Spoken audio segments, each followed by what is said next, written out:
What's up, y'all? Welcome back to another episode of the Post Game Spread. Gonna be your host as always. This is our normal intro. We're gonna be brought to you by Hudson Chiropractic here, located in Cape Girardeau, Missouri. This is, of course, Seth Hudson, former Murray State great, teammate of mine, probably the all-time greatest second baseman there. They are located in Cape Girardeau, Missouri. You can find them at 573-335-7349. 759 Google reviews, all 5 stars. Speaks for itself. This guy is incredible. Hudson Chiro Cape, that's CAPE.com. Go find him. Go get treated. This is my guy. We appreciate you bringing this to us. This is going to be the Charlie Isom-McCall story. For those of you guys that don't know, Charlie was the 2025 OVC Freshman of the Year. Really special guy. High ceiling, special character. I first got acquainted with Charlie during the PJ Finnegan Part 3 story. PJ being, a former pro, SIU Carbondale great, was in the Tigers organization, currently the skipper, head coach at Lindenwood University. We did a Part 3 of his story and went deeply into his coaching career, and I used Charlie as a reference, side interview for that, and walked away in awe that I had just spoken to an 18-year-old, 19-year-old young man, the maturity, how he saw the world, how he worked, how PJ spoke about him. It was a give and take. PJ felt it was reciprocal there. I see a lot of Charlie or PJ in Charlie, and that is the highest of compliments. So I thought I would love to know a little bit more about what makes Charlie tick. And what we're doing here on the post-game spread, we've got a couple formats. So we do big leaguers that are current and going, and we go into their stories. And we also do retired, pro guys that are looking back on their career. And now I'm also doing up-and-coming guys where I think this is unique. We're going to be following these guys' stories. So I think Charlie's going to be playing for Doe someday, a pro, and I want to follow his story as long as we can. So I'm also doing Cam Appenzeller at Tennessee. We're doing Will Platner at Alabama. So we've got some college guys that are going to play some pro ball, and we're going to follow their stories as they go. And I think Charlie is going to be one of those guys. I think he is special. I see shades of Mookie Betts when I look at his highlights. How he moves is elite. His defense has been known as elite for many years, and now his hitting is catching up. This guy's electric. Played for the Thrillbillies in the Prospect League, lit it up last year. St. Louis University High School native, so STL guy, stayed home for at Lindenwood to do his thing. They're totally changing that program around there. He's being one of the leaders, stepping into a more leadership type role there. But we started at the beginning of Charlie's baseball stuff, his earliest memories of baseball, and built all the way to what's your favorite glove and your preferences and all the little nuances of what makes a player and what makes them tick. And so I think you guys are going to really enjoy this. This is going to be the Charlie Isom-McCall story. Special guy. Here we go. We are also brought to you by GT Performance Consulting, where athletes gain new perspective, and the greater than mindset is the motto. This, of course, is the former baseball great Greg Taylor at Springfield High School, Forest Park, University of Louisville, and Yankees draftee. He can be reached at gtperformanceconsulting.com, connect at gtperformanceconsulting.com, or 314-250-4748. He offers a myriad of services, including the starting line, one-on-one, the Huddle Up program, and disc profiling. GT Performance Consulting is a sport and mental performance consulting practice dedicated to helping athletes reach their full potential both on and off the field. In today's world of sports, the pressure to perform is at an all-time high and has created a greater need for mental performance support for athletes. GT is here to help bring new perspective to athletes, parents, coaches, and support systems.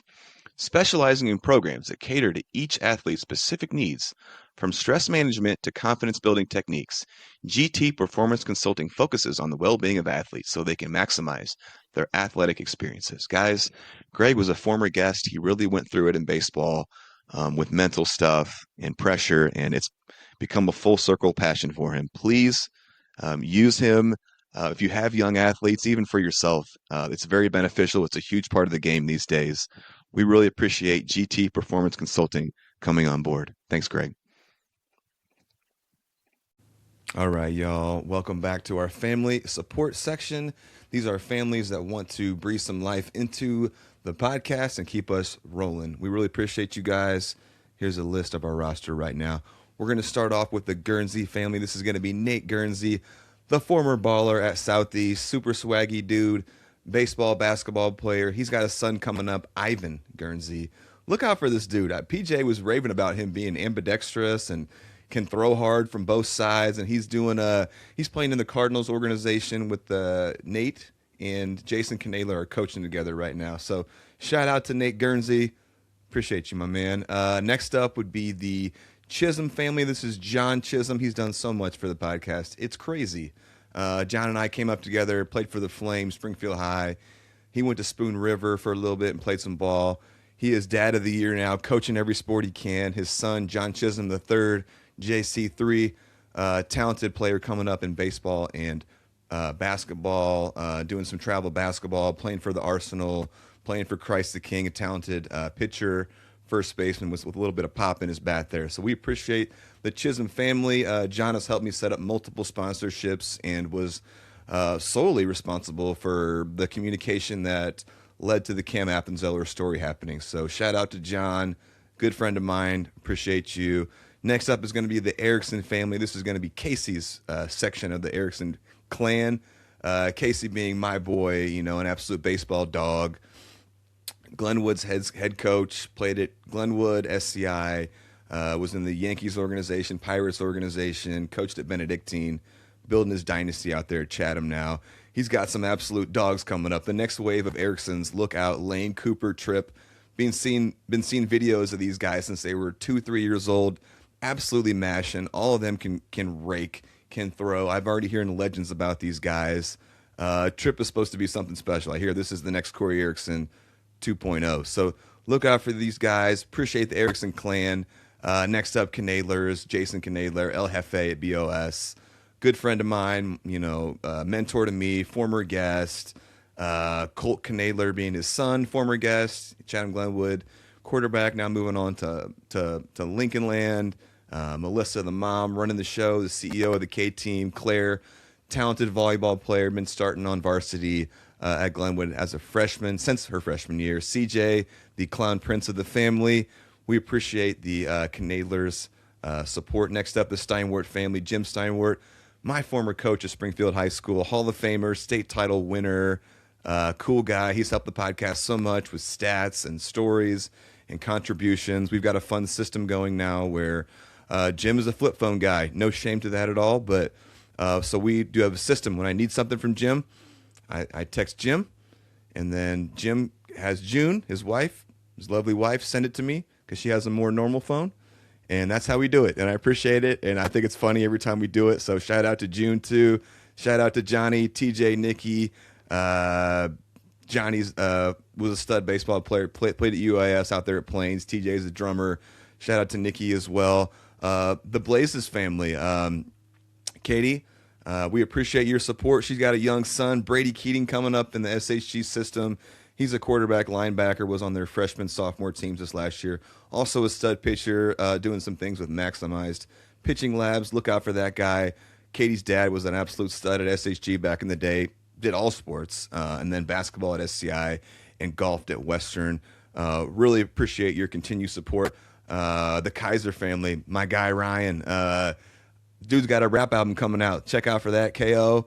Absolute baseball guy. His whole garage is made to look like a Wrigley Field type of place to view games. Super cool. Landon, his son's coming up in the Arsenal organization at Franklin. Little baller. Addie is going to play some softball for me and coach pitch, I think, this next year. And then Mandy's been coaching for the Arsenal and doing stats and doing her dang thing for years now. So we appreciate the Kaiser family and their support. Last but not least, Tyler Owen and his lovely family. Tyler being a teammate of mine at Murray State back in the day. An absolute dude, stud, OVC many times over. His brother played in the show. One of those guys that was kind of on the verge of being a pro guy, But he's got some sons coming up. Everett and Ellis coming up in the South Gibson Heat organization. My man T.O. is coaching at North High School. I think they just won a state title or were runners-up in the last year or two. So doing his thing. We appreciate you guys. Let me run down my sponsors real quick. Because this is a national podcast, I will just mention my local sponsors here. So Washco Strength and Speed, Body Symmetry, Sheehan Lawyers, Milner Dentistry, the law offices of Stephen Kelly, Bank of Springfield, Sitco Chiropractic, Glisten Heating and Air, Eric Easley, the chiropractor, the Office Sports Bar and Grill, Hammers Radon Mitigation, BSN Sports, Cardinal Cleaning, The Crafted Stag, GT Performance Consulting, Grab a Java, Safe House, Illinois, Nate Guernsey, the Realtor, Salvaggio Steel, the Springfield Shamrocks Organization, and Overtime with Jared out there. We appreciate you guys. Hope you guys enjoy this episode. Hey, what's up, guys? Before we get rolling on this story here, I am going to run through my 2026 sponsors here, breathing life into the podcast. These are all local entities. So if you are local to Central Illinois, to Springfield, Illinois, where I am located, they're breathing life into the podcast. And while we are reaching out and doing national stories like this one, I'm still locally supported. So if you have a need, go hit up Washco Strength and Speed at Overtime Training Academy, the best place for college and pro guys to train. Body Symmetry, Milner Dentistry, the law offices of Stephen Kelly for all your workers' comp needs, Bank of Springfield, Sitco Chiropractic, Glisten Heating and Air, Eric Easley, the Realtor, the Office Sports Bar and Grill, Hammers Radon Mitigation, Cardinal Cleaning, GT Performance Consulting, which is located in the St. Louis area, Safe House, Illinois, Salvaggio Steel, Shamrocks Baseball and Softball Club, Flow Yoga, and Hurwitz Enterprises. We appreciate you all. We're going to keep rolling. All right, guys, here we go. We are back for another episode, Post-Game Spread. I'm your host, Blake Helm, as always. Got a special guest here with me today, Charlie Isom-McCall. I said that right, correct? Yes, you did, yeah. Okay. I know I bungled it a little bit during the PJ episode, and he corrected me, so I wanted to make sure I got that right here. But, man, happens all the time. Okay, I'm so excited to have you on, man. This is the last year was the OVC Freshman of the Year from Lindenwood. You know, about to start his spring sophomore year here. STL native, you know, hailing from St. Louis University High School, son of Dana and Spencer. We got a chance to know you a little bit, some of our listeners, through PJ Finnegan Part 3 story. PJ being your coach at Lindenwood University, obviously, you know, a guest, a boy of mine, an absolute baseball dude. So we got to hear some of your thoughts on that. And while we were doing that, I was, you know, I've done so many of these interviews now, the little side interviews where I cut people in and out. Yours was so memorable because I thought, first I couldn't believe that you were 18 years old and talking to me with the maturity that you were. And then PJ raved about you too, man, and just talked about how special you were and how special you were to the program culturally and everything, and people gravitated towards you and all this stuff. So I thought, this guy, and I haven't seen you play in person yet. I'm going to come down this spring, but I've seen the highlights, and I think your future is bright. And what we're doing on the show here, for those of you guys that don't know, sometimes we have on like former big leaguers, and it's a look back on their career and what they've been through. And it's, you know, I do a ton of interviews. There's a ton of stuff to it. But what I'm also doing is another format now where I'm having on guys like you, where your careers are just getting started. And I think you're going to eventually play for some dough someday, play some pro ball. Seeing the highlights, man, the actions are incredible. I see shades of Mookie Betts in you, man. And yeah, so what I'm proposing is let's follow your career. So I've already got, you know, like Cam Appenzeller, I'm following him. He's a pitcher at Tennessee. You know, I did Will Vierling at Murray State. He just went into pro ball. Jonathan Hogart, Will Plattner at Alabama, their catcher. So I'm following some young cats that are collegiate and then rank. So I hope in 10 years, man, we're on like our 10th episode and you're in the show and doing some big stuff. So, all right, man. All right. I'm talking a lot. How the heck are we doing, man? Nice to see you. Yeah, you as well. Thank you. Yeah. So how has you guys are just getting rolling, your spring season's just around the corner. How is you know, getting back to campus and all that been for you? Right, it's been great. I mean, we really turned up the notch, I think. I mean, our fall was great and everything. It was kind of weird getting to know all the guys. We've had basically this whole team is kind of new. Turnover. It's kind of like everyone kind of turned over. So, I mean, that first part, that fall was kind of us getting used to each other. So now, like that, we're all know each other, we're used to each other. We're really turning up the notch. So it's really fun. It's so wild. The landscape of college baseball. You know, I played back in like 07, 08 when I was at Murray State, and you had to think long and hard if that wasn't the place for you and you were going to transfer because you were going to sit for a year. And now like D1 rosters it's nothing for 20, 15 new people every year. churning and every churning, and that must be really interesting culturally to do that. How many guys did you guys? How many new guys did you guys have come in this fall?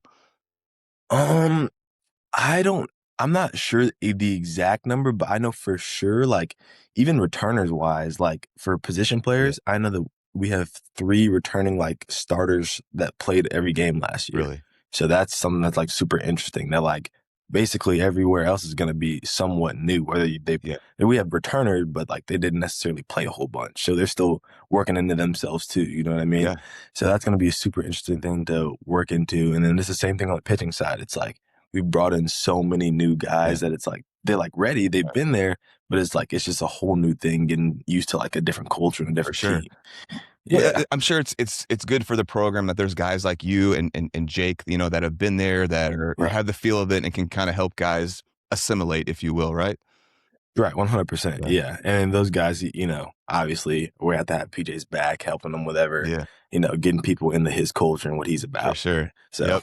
yeah, So, can you see that the PJ Finnegan jersey behind me here? yeah, I can see it back there. One Yep, of that's the first one. thing I I don't think noticed. there's another one out there. I had that made, so Oh, yeah, seriously, that's that's what's up. nice. So anyway, hey, That's awesome. something that before we get started here, something that really jumped out to me, I think during PJ3 was, he obviously raved about you. I don't know if you listened to it or not, but raved about you, all that you mean to the program, the person you are, your character. And something he said that was really interesting to me was, how you were raised. And he talked about, how great your parents were and that there were expectations for you.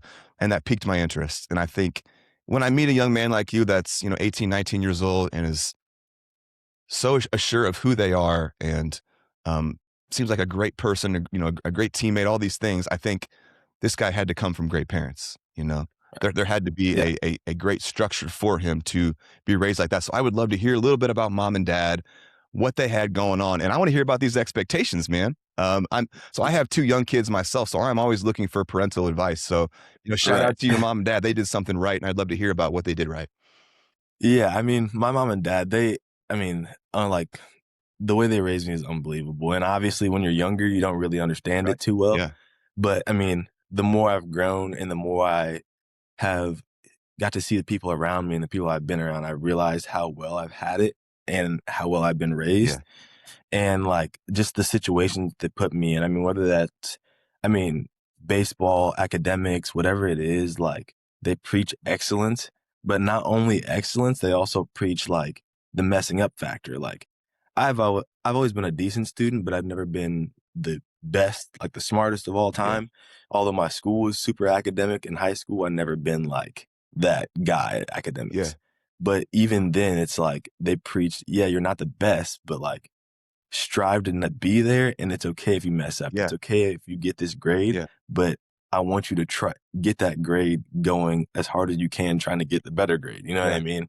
And I always, like, thank them for that because that, honestly put me in where I am today, like, in For college, sure. like, now I'm in college, and I know how to manage this stuff, and I know how to strive for doing greater things or whatever because they've always put me in that position, and it goes into everything, like, even baseball, like, everyone always asks me, it's funny because my parents never let me have a job when I was younger. I always wanted to have a job and like have my own money Yeah. and, go and spend it wherever I like on what I wanted to do. Yeah.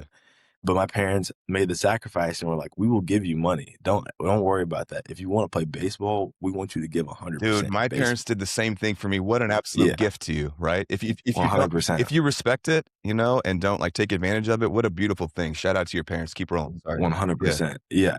And so that thing, I mean, like stuff like little things like that, like I feel like give me an advantage because it's like my parents believe so wholeheartedly in Yeah. me and what I have, like what I'm focused on and what I want to do, that it's like it gives me the advantage. Everyone has different advantages based off where they come Well from, said. wherever that may be, Absolutely. Yeah. right?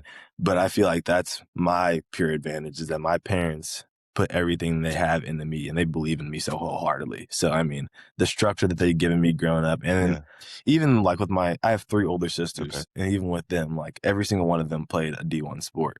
So Really? then the standard is set. So they play field hockey, track, and tennis. And then my cousin's side, everyone played D1 football. So it's Really? like, that's the whole thing for them. And so I've always had the standard set for me. Yeah. and it was kind of just following along. I Oh, mean, and they all just set the path for me, bullying me when I was younger, not letting me yeah, win, all that different type of stuff. I feel like all that set me up to where I am today. dude. So, Oh, man. A beautiful yeah. beautiful answer. Let me hear a little bit about the athletic genes in your family, man. It sounds like you got some things going on there.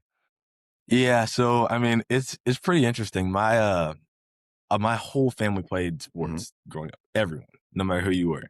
So I think I have my oldest sister ran track at Drake. My middle sister played tennis at SIUE, Okay. and then my youngest sister played field hockey at Bellarmine. Oh, wow. Yeah, and then my cousin's side, my cousin played football at Washington State, Okay. and he's actually plays for the Battlehawks Oh, now. wow. Is it Yeah, XFL or and he what is played that? It's the XFL, yeah, and he played for the okay. Rams at one point. Okay. And then my other Oh, wow. cousin played at UT Oh, Martin yeah. football, Skyhawk. and then my last cousin ran track at NIU. So mom and dad gotta be athletic too, right? Yeah, mom played basketball, volleyball, and track at Mhm. Rockhurst. My dad was a really good football player, but then he broke his neck in high school before his senior year, but he's okay now. Okay. But his senior year, he broke his neck, so he never went anywhere to Okay. play. Man, gotcha. Yeah, Gotcha. Okay. I love the little highlight of the family there. It certainly gives us some insight to where you come from there. Beautiful answer. right. Let's get into some of our baseball stuff, my man. I'd love to hear. Okay, that sounds Yeah, let's good. get it right. I sent you all the questions. I always do this for guests. I send them the questions Yep, beforehand so they can kind of think about what they want to say. So, right. what's your earliest memory of baseball? Let's start there and start rolling. My earliest memory, I mean, I would probably say would be I would always go out and play catch with my grandpa in his front yard. Lives in Lake St. Louis, and he has this huge Hmm. yard. And I always remember he would always go outside and cut the grass. And as soon as he finished cutting the grass, we'd go out there with a glove and we'd play catch. I mean, Really? like I have a little bit of like little league recognition, but not too much. I think that's my most vivid memory Really? because because my grandpa babysit. My mom was a police officer, Okay. so my Fair enough. grandpa babysitted me a lot when I was Okay. younger. So when I'd go out there, we'd play baseball all the time because that was his thing. So Oh, wow. Mom was a yeah, police officer. yeah, mom was a police officer for 25 years. Yep. Interesting. Well, I was a Yep. firefighter until last January, so shout out to a fellow civil servant. Oh, I of know it takes course. a Yep. lot, my man. So you Yes. just mentioned Little League there, so you don't have a lot of memories. Like my next question was, are there any special memories or moments from Little League? So not really. I mean, not re I mean, I'm sure we're gonna get into this later, but when I was younger, baseball was never really my Is thing. basketball? Like, I was always so Yeah, that's what basketball PJ said. oriented. Yeah, Yeah, that was my thing was when I was younger was yeah, basketball. And I don't know why. I think it was like I said, my cousins played like mainly football and sure. basketball-ish. So I'd never been like truly introduced to it besides what I had with my grandpa. And And like he was so far away from my age that he never really had like the giant influence on me. You know what I yeah, mean? So yeah, basketball was always my thing did when your I was dad younger. coach you in basketball? Did PJ say something like that? Yeah, he coached me in basketball. My sophomore or I guess the end of my freshman year through like my junior Is he a year. head coach at your high school? He's the assistant Assistant? coach at SLU. Okay, Yep. and then I remember PJ saying, like, how we'll get to it, but how, impactful it was that you decided to take your senior year off basketball-wise, right, to get ready for baseball, to prepare yourself? Yep. Yeah, Yep. and I remember him even being, like, trying to talk you out of it, like, "No, go ahead and play," and you were just like you were adamant. I'm like, "I got work to do," and what a Yeah. mature thing to do for a high school senior to give up, especially with your dad coaching too, right? Yeah. Like, was that a Yeah. tough conversation, or was your dad in support, or how'd that go? It was tough. My whole family was kinda like, "Yeah, like, we need like, not we need, we want you to play. Like, we want you to play basketball. Everyone loves coming to your games, Right, your dad's a coach, blah, blah, blah." And like you said, like, it did hurt kinda quitting yeah, and, like, going to games and all that stuff and seeing, like, all them play, and I'm like, "Wow, I do kinda miss yeah. it." You know what I mean? But I did know at the same time that, like, I after what I had done my junior You year, didn't have a super strong I was offensive year junior year, was that right? I hit like 240. Crazy. Yeah. And like yeah, I mean, St. Louis baseball, I was like, "Okay, like, what I know I'm Right, capable this ain't of, it. like, this isn't me," you know Yeah, what I mean? And I've always been competitive, so it's like, that didn't even feel good, you know what yeah, I mean? So I was like, I have to give everything I have into this if I wanna do this, because I knew that there's people in Florida and California who warm all year, they're able to get yeah. outside and do what I'm not able to do. So I was like, I have to let it go. Man, that Yeah. is what a mature decision, dude. Good on you, and obviously it's paid off, right? Look where you're at. Oh yes, it's paid off. Yeah, Yep. yeah. Yeah. Okay. So when do you remember? When did the game grab you? When do you feel like, all right, I love this game. This is what I want to do. Or when did that switch from basketball to baseball kind of? Right. Yeah. I mean, even going into high school, basketball was still my Yeah. thing. And I wouldn't say up until like my sophomore, junior year-ish, I was like my end of sophomore year, I was truly into it. I mean, Yeah. at that point, I was like, I was actually playing on varsity in Yeah. basketball, so I was still kind of into that. But like, I think what I started to realize was like that the game was so interesting and there was so much a deeper level to Ooh, it, and that there we like, go. I mean, basketball is a sport where like you can be athletic and not really have much skill, and you can be kind of be fine. Sure. For baseball, there's such a specific skill Oh my set gosh. that Yeah. just people would never So many understand unless nuances you. to it. Yeah. Yeah, exactly, and you would never understand Right. it unless you do And you it. found beauty in So that. I think when I really started to get into that, I was like, okay, like What a cool answer. there's like, yeah, this is pretty cool. Not only, and I'm like, there's something that I'm missing. Like I have more that I can put into this Ooh. that I don't have yet. I just need to find it. Is what I think I kind of realized my sophomore year. What an answer. I mean, like, were you like excelling at a younger? So you had this 240 year. Did you have a year before that where you were balling? Like you were a guy, or where were you at? I Yeah, so my sophomore or my freshman and sophomore year, I was on varsity and I hit like 300 and Okay, 317. yeah. So And I think I was like, at that point, I was like, okay, I'm younger. Like, that's fine. Like, that's okay. yeah, Like, I mean, I'm the young guy on the yeah, team. Like, that's whatever. And so then I think when I flipped over and I became an upperclassman and I was supposed to be a leader, yeah. I think when I did that whole 240 thing, I think that kind of like was like, okay, like, that's where I'm supposed to be a leader and I'm not even like, how am I going to tell you to hit the ball or get down a bunt or whatever when I can't even do it myself? You It's know what I hard to mean? lead from the back. Yeah. Exactly. That's where I think my head was at. And so Sure. I was like, okay, this something's got to change. Oh man, I love it, Yeah. dude. This is so cool. Let me ask you this. I ask every guest this, and it's a fun for me. So my relationship with my father was heavily built around baseball and me chasing this dream. I have the best memories of batting practice and playing catch and all these things. Is there anything there pertaining to your dad supporting your dream as it went, things like that? Do you have anything to say about that? Yeah. I think it's super interesting because like we were talking about before, my dad has never been in like a baseball player. Okay. Yeah. And so I think that's one of the most interesting parts about my whole journey because my dad is a competitor. Yeah. He's a hard worker and he supports me like no other. Yeah. So I think that the craziest thing about this whole thing is that he knew nothing about Has baseball you learned to at love it and all. appreciate it as time's gone Right, on? exactly. And as I've gotten older and as I've gotten more into the sport, the amount of time and effort that not only he's put in Yeah. and like to like learn the game, but like help me in like certain aspects of the game has been amazing. Like, I mean, he knew little to not. I mean, he knows the basics, Yeah. but Sure. he didn't know as deep of a Yeah. level as he knows now. Yeah. And as I've gotten older, he's only gotten more intuitive about it. And it's just like, I am so appreciative of like the way he's taken up like learning the game Yeah. because of me. Sure. His BP is terrible. So that's, yeah, it's horrible. Can you do flips? Can you flip? Yeah, he can flip, but when we scoot back, it gets a little spread. Yeah. Oh Yeah. my god, dude, that's a Yeah.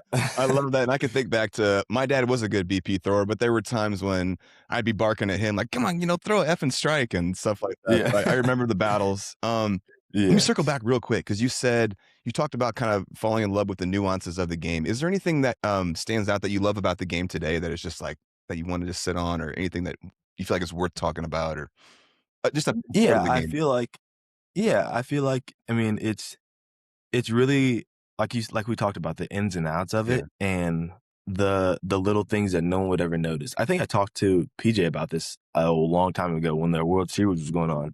I remember I was watching, I think it was Vladimir Guerrero face Shohei Ohtani. yeah, And it was like, I think game 2 or 3 or yeah, something. And I will never forget, like, I saw Shohei throw a 94-mile-an-hour fastball down the middle. And I was like, what in the world? Like, how are you not swinging at that? right, Like, 94? yeah, Like, in the MLB? It's right. probably the best pitch you can see all Yeah, he day. wasn't looking for it. And I was like, I don't know. I kind of like went back to doing my homework or something, and I was like looking up and down the TV, and I look back up, and Shohei throws a slider, and he like and Vladimir Guerrero unleashes on it, Uh-huh. and like he hits a home run, and like right in my head, like I was like, wow, he literally was sitting on a Sitting slider. on Like it, he yeah. would, He was gonna sit on yeah, he everything else. was not looking for any other pitch but a slider. Mhm. And like I feel like that stuff is so interesting to Oh, me yeah. because like as a normal person or someone who's You would never really never get played that baseball, nuance, right? Never. you would never understand sitting on like a single pitch, especially a Right. slider. Like, It's you probably don't it's even know easy what to that be a is. fan and watch and like, "Why'd you just take a fastball down the middle?"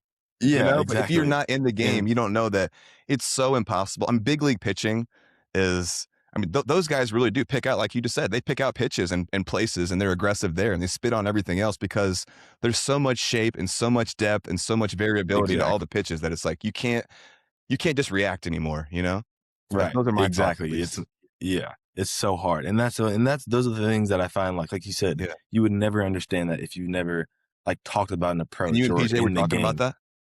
Yeah, I was talking to like we were just playing catch Yeah. and I was just talking to him about it. Yeah. Oh, yeah. Oh, man. Yep. Beautiful. I love that. So then did you if baseball wasn't really your jam until later, did you do, like, the whole travel ball thing coming up, or what was your experience there?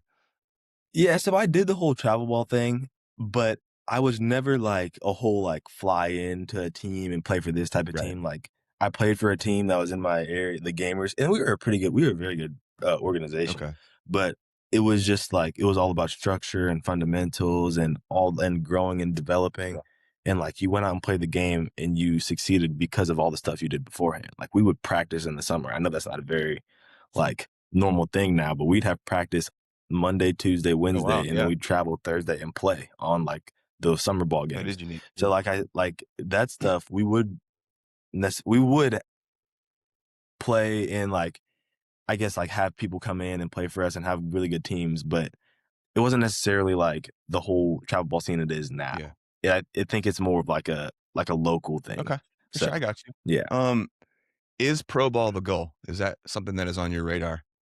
Yeah? 100%. Yeah, I feel like I mean it's the goal for everyone, but for me it's Yeah. just like it's almost like a must. Yeah. Yeah, Like, you feel like that's your destiny, like, that's your path? yeah, Okay. Have yeah. you had, any contact with scouts yet? Any back and forth Yeah, about guards and I've stuff? had contacts Yeah. with, yeah, people from summer and school and whatever, yeah. Oh, yeah. Yeah. Beautiful. Growing up, who did you was there anyone that you looked up to locally, either in basketball or baseball, athletically? Um, it's probably, you probably expected this, but I mean, like I was talking about before, it'd probably be like my cousins and my Okay. sisters, to be Yeah. honest with you. And I find myself so fortunate to like be able to look up to people like that, Absolutely. so close to me. Like, and I get a live inside look of like what it's at. Like they tell me like, oh, make sure you have all your classwork done before this day, or blah blah blah, or make sure that you do take this class and that like to have it ins and outs of like what to do when I get to that point Yeah. is like that's so helpful for me. Oh, yeah. I love that. Yeah. Do you have any special memories then from, like, senior year baseball or anything like that, moments that you think are important to touch on? I mean, like I was talking about before, my school was never like the whole athletic Yeah. recruit, have everyone really good in our school. Okay. I mean, we just kind of got who we got and we dealt with Yeah. it. And I mean, yeah, so I mean, I think that we've never been a super good. We'd always been like a below 500 Okay. team, but like just barely, Yeah. like 25 and 30ish or whatever. And I think like going into my senior year was probably supposed to be like projected wise our worst year. Okay. Like we were supposed to be pretty bad. Yeah. And I think like when we got to that point and then I think I was able to set a tone along with like some fellow seniors, like some guys. I had a friend, Andrew Dumont, who went to Tennessee. Guys like that on the team, we were the only two going to college to play Really? baseball in our senior Okay. class. Yeah. Yeah. And so I think when we were able to set a tone and like with just us two and bring like the younger guys, because the rest of our team was sophomores. Mhm. So bringing those guys up with us, and we started the season like 15 and up. Mm.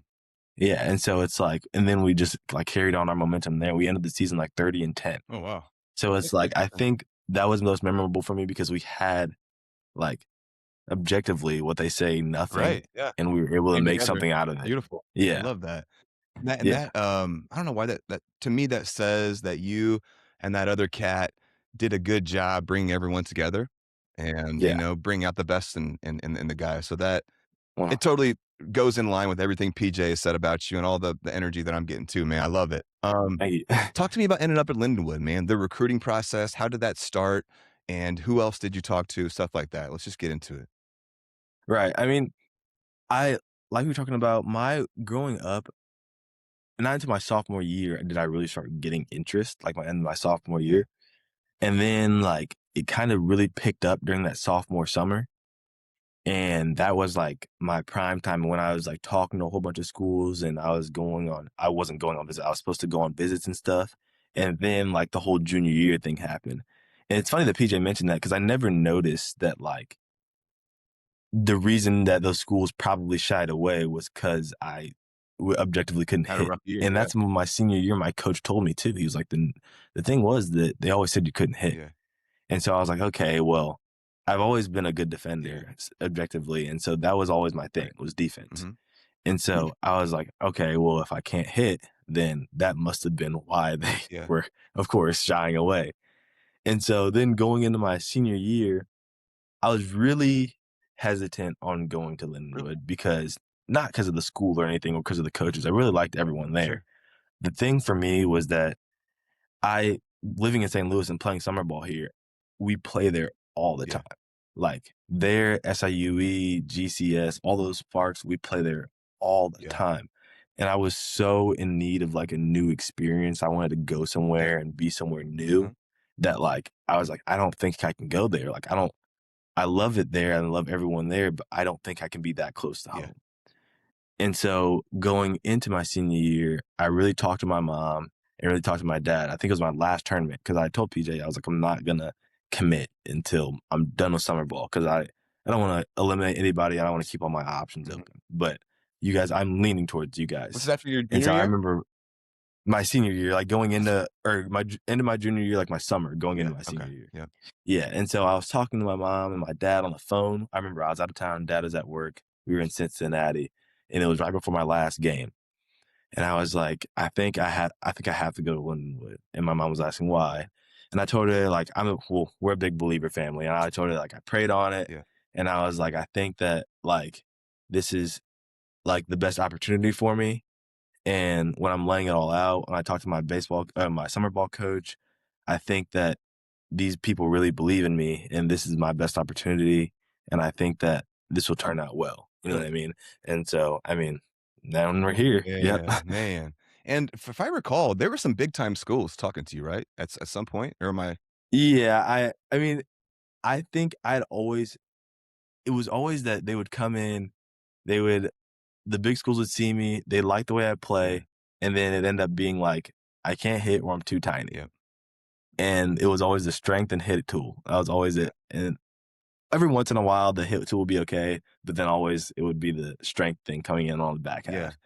And it's always been tough like that because I've always been the wiry like Yeah. guy, You like look wiry. I quirky mean, I've guy. never seen you in person, but you look wiry strong to me and in pictures. Yeah, and I've You look never been like the big buff right. guy. That's not your So body that's type. always been the eye test has always been a detriment to What do me. you Yeah. what are you now? You're listed at 6 foot. Are you 6 foot? Yeah. I'm like 6 foot 166. 166? Yeah. Okay. Yeah. What did you weigh your freshman year? My Yeah. freshman year, I probably came in at Okay, 155, so you maybe gained a good 150. 10 pounds, 15, Yeah. 10 pounds. Beautiful. Yeah. Is there like an ideal weight for you think? I think I'm wavering in that range right now, like the 166, 170-ish Do you range. think above Like that that's where would rob you of some of your athleticism, or what do you and that's the thing. That's where I've talked a lot to my strength coach and PJ about is that like don't stress too much about getting bigger because it probably will happen right, as naturally. you age? But I remember when I first gained this weight, like I did not feel like the same It's an athlete. adjustment, Like right? Yeah. yeah, I felt so Heavy? different and I did feel like stronger and I was hitting the ball Right. harder. But like a lot of my strength and hitting the ball harder comes from like my twitch, like fast movement to the Right, ball. yeah. And that's where I get a lot of my power or wherever I like my gap shots or Yeah, whatever. And so being big and strong I've never felt that right. before. So it took a long time for my body to adjust to that. Interesting. I like Yeah. how you thought that through too. Were there any other offers? Like, actual I offer on the had table? I had never let it get to the Okay, point where I got another okay. offer. I was only talks. Okay. So I had only talked to like a couple of JUCOs and obviously the big D1s, but I had never pursued the other schools, or the schools had never pursued me back because it always got to the point where it cut off because of my weight. Okay. Gotcha. And then what Yeah. were you weighing as a senior? Even As a senior, I probably was yeah, 150, 155. pretty thin, Yeah. pretty thin guy. Yeah. Yeah. Yes. How are you eating then? I imagine you got to eat probably quite a bit of calories to just hang on to weight. Yeah, for me, it's super hard. It's like I mean, I have to eat a whole bunch, and even then, it's like it still doesn't stay on me Yeah. because I burn stuff so Do you have any fast. tricks that you like to just get calories in, or is there anything that you really like? So my friend who plays right field, I've picked this up recently actually. My friend who plays baseball at Mizzou, that's from here. He told me this trick. He likes to put his bananas, peanut butter, and milk in like just a little shake, Yeah. like a shaker Yeah. bottle, and then put your protein in Oh, yeah. that. It's a lot of And you kind calories. of just get everything in. Yeah, you just kind of get everything in one, and you start your day with that, and you end your day with that. Oh, So I kind of just like start and end the day with a shake, just good to. for you. That's for me to just Yeah. like maintain what I have. Oh, man, I love that. Yeah. Cool, man. Dude, you're doing so great too, man. Thank you. I can just tell when one of these is going, like if it's special, and this is special to me. I never said it earlier, but I do think time is one of the greatest gifts that you can give to someone. So thank you for giving me some of yours, man. This is really special. Of course. Thank Yeah, you. brother. Yeah. Yeah, cool. Tell me about why. Obviously, I love PJ. He's special to me. I think he's a special leader of men. I think he is a special baseball dude. Mm. What do you think is special about PJ? Why is he, such a special baseball guy? Right. I think it's his connection Mm, to the players. yeah, And like we talked about, I think in the PJ podcast, about how a lot of guys, a lot of coaches I've heard aren't like as close with their players as we are with right. PJ. Yeah, And I think that that's something that's super special with us because you can always have a conversation with PJ about whatever it is. Like it could literally be yeah. anything. And I think that's what makes him so special is that Love it. like he understands us and he understands like what we're going through. Yeah, And it's a special bond that we get to have yeah. because I mean with him and our whole coaching staff, the way he's formed them, I've never experienced anything like it. And I think I've told you this. I told PJ. I think you remind me of PJ's in a lot of ways, and that's the ultimate compliment. Yeah. Thank you. Yeah, for sure. And that reminds me. So um, I laughed with PJ about it in PJ3, but thank you. I remember I was so nervous to ask you the question about PJ. Could you tell that PJ had went to a diverse high school? And I didn't know how to ask Yeah. it. And I was so nervous, and like you laughed and made me feel good about it. So Yeah. I do appreciate that. And I want to ask you 100%. a couple questions right now, but I want to preface it with it's coming from the best place from me, and I know that while you are a black man, you don't represent every black man. So what I'm asking you Yeah. now is a couple questions about your experience as a black man in baseball. Is that 100%. cool? Yeah. Okay. Yeah. And my heart is it's in the best place. If there's anything you need to, if there's a teachable moment here, I'm open to it. So, Oh, of course. okay. What challenges have you come across, being a black man in baseball? I went to a diverse high school too, and I didn't have a black teammate until I was probably 21 or 22 in summer ball. I imagine you Right. were probably at times the only black kid on your team. Yeah. Right. Yeah. And I think that was probably one of the only challenges that I faced. I think that being I don't think up until this point, actually, that I've maybe once or twice when I was super young, Yeah. but up until this point, like serious baseball wise, I don't think I've ever had another black kid on my team. Right. I think I've been the only only black kid on each team that I've been on up until I played at Lindblom. Right. Yeah. So I think that's not. I mean, it is a detrimental mark to show like what I've gone through, but also I think it's also made me what I am. So it's a two-sided thing, I think. Sure. Yeah. I mean, like, have you experienced racism within baseball? And that's the funny thing. I've heard stories because I mean, me personally, or in St. Louis, I feel like the black baseball scene has not only is somewhat big, but Yeah. has also grown Yeah. as of I've seen recent that. Yeah. because of people around Okay. and the people that have trailblazed. Yeah. But I think that I've never personally experienced it. I've had very good Okay. experiences, and I'm very Yeah. fortunate. But I have heard things that have happened in certain cases, and it's very, I mean, not very understandable, but I can see that it happening. You know what I Yeah. mean? I can see in some cases where people struggle with that stuff. Now, so you say you really haven't. So then, did you feel relatively comfortable being the only black guy on a team? Like it was. I mean, I remember. I think you said like your high school was predominantly white. Is that correct? Yeah, I mean, my whole life I've gone to predominantly So white that wasn't like a unique schools. experience for you where you felt Right. uncomfortable. Exactly. And it's kind of, I mean, whether it sounds good or bad, I mean, I guess I've It's kind of real. that's where I've always grown up. Yeah. And I think I'm very versatile and I can be on wherever. Sure. I can talk to Comfortable anyone, with be anyone. wherever. Yeah. Yeah. And so I think that that has also helped me get to where I am today because that has never really affected me because wherever I am, I feel like I've been able to adjust to those Yeah. people. And not to say that I've changed who I am, but I've been able to, you know, be in that setting without being feeling awkward. Absolutely. Yeah. And maybe this is too broad of a question for you, but it's crazy to me that, when I think of some of the greatest hitters in baseball, I'm thinking, Barry of all time, I'm thinking Barry Bonds, I'm thinking Hank Aaron, I'm Mhm. thinking Willie Mays, and the numbers of the black man in, Major League Baseball have been dwindling, dwindling, dwindling. Right. Um, how do we fix this? How does this get better? How do we get, black men back into baseball in a bigger way?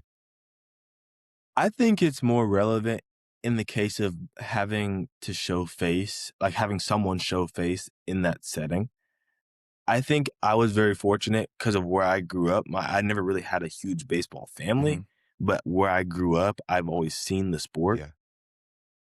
I didn't really need someone to look like me in order to like strive to play I it. think, yeah, But I think that well said. in order to get people back in the sport, especially black men, I feel like you need someone who is going to show them like how fun the sport Yeah, is. I mean, well anyone said. can pick up a basketball and go play at the Right, park. Anyone can pick up a football and go throw it with their right. friends. But I feel like in order to have baseball, you need someone to show you the game like my grandpa It's a lot did. of support. And Yeah, right. It's a lot of support. And what's so special about baseball is you can't do it by you cannot. yourself. You need other people to do it with you, whether that's catch, whether that's Well hitting, said. blah, blah, blah. Yeah, Like you need someone else to do it with well you. said. So I feel like if you have someone to show face with, like in that sport, Yeah, like for those young people, I feel like that'll help like shift the narrative. And I do feel like it's shifted a little yeah, bit in recent for years. sure. I feel like people have realized and they've tried to kind of get like with the whole MLB develops thing. I'm not sure if you're Yeah, familiar with absolutely. that whole stuff, Yeah, but I feel like even then, like you have to start pushing up the ones that deserve it to yeah. and like highlighting them too. Okay. So I feel like that would help. Beautiful answer. Thank you for taking the time to answer that, and I hope I asked that in a respectful manner. That Oh yeah, of okay, course. cool, my brother. All right, let me hear about when you first got to Lindenwood in the fall. That can be kind of an interesting transition period, going from like high school baseball to D1 baseball. What was that like for you? Right. I think the most interesting part for me was that I was fortunate enough to be sent to go play summer ball You beforehand. did. That's right. With Yeah, I Trailblazers? played in the prospect league. Yeah, I played in the prospect league Is that beforehand. unique that a freshman or before you get to college that happens, or how did that work? It is pretty unique. I think it's there. People are gonna start doing it Uh-huh. more, but I think when I did it, I didn't. I think I don't remember anyone being my age. I had one other kid on my team that was a freshman. Everyone else was juniors and Yeah. seniors. So I was the only one that had Wow. went.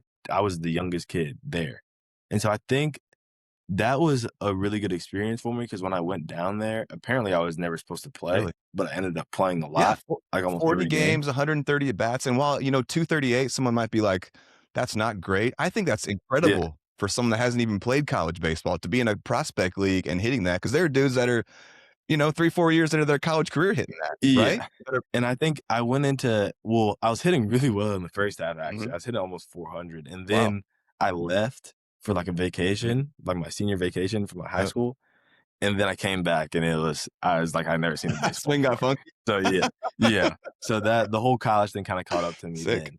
But I think that was a special experience going into my You fall felt ball more ready experience because because you had already experienced the higher yeah, and I level. felt more Yeah. ready. But I think So also the thing was I was a little nervous because I had 2 guys from Lindenwood on my team, yeah. but they always told me, and even the guys that were there beforehand. Like I played with Carson Garner. I know you did an interview with You him. played with I Carson? played with yeah, I My played with guy, yeah. Carson. Yeah. Yeah, and I played with him and That's sick. Jacob Hustetti, who was also on Murray Yeah. State.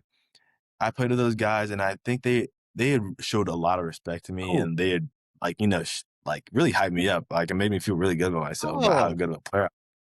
But everyone was always telling me like it's not the same. When you get to college, it's not the right. same. Like it's way different. D1 baseball is way Sure. different. So I think that going into that, like I didn't have a chip on my shoulder, but I was a little on edge about like what it was gonna really be like. Your Because eyes if were I'm not open. experiencing college baseball now, then what's it gonna be like when I get Yeah. there? So I think that was something that really was hanging over my head Mhm. going into my fall ball Yeah. experience. But when I got there, I mean, it was somewhat of the same. You know what I mean? Like, I mean, Cool. I don't know if that was just how I felt No. about it, but I felt like when I got there, I mean, everyone, and especially going in there knowing some people already, Yeah. it helped me. Oh, Yeah. yeah. What a great answer. And also 25 of 27 stealing bags that summer too, man. So Yeah. looking nice out Yeah. I there. had to make something happen at the second Yeah, half. man, taking them Yeah. bags. So freshman year, strong, hit 276, 5 pumps, 11 doubles, 17 um, stolen bases there. Do you have any like memories that stand out or cool stories or anything from your freshman year that you feel like you want to highlight or talk about a little bit? I think my most special one, and this is probably an obvious one, but probably my first home run, I Yeah, tell think. me about it. And especially, well, a couple of things. Well, one, it was at our Okay. park, which is like everyone knows when you come to our place, Yeah. chances of you hitting a home run are very slim. Not It's not like a hitter's yard. at all. Like, I mean, wind's always blowing in. It's huge yard, gaps are like It's 385. like Murray State. Yeah. Yeah. Yeah, exactly. Like you're probably not gonna hit anything out. Yeah. And so I think it was our first home series. Yeah. And it was my first at bat.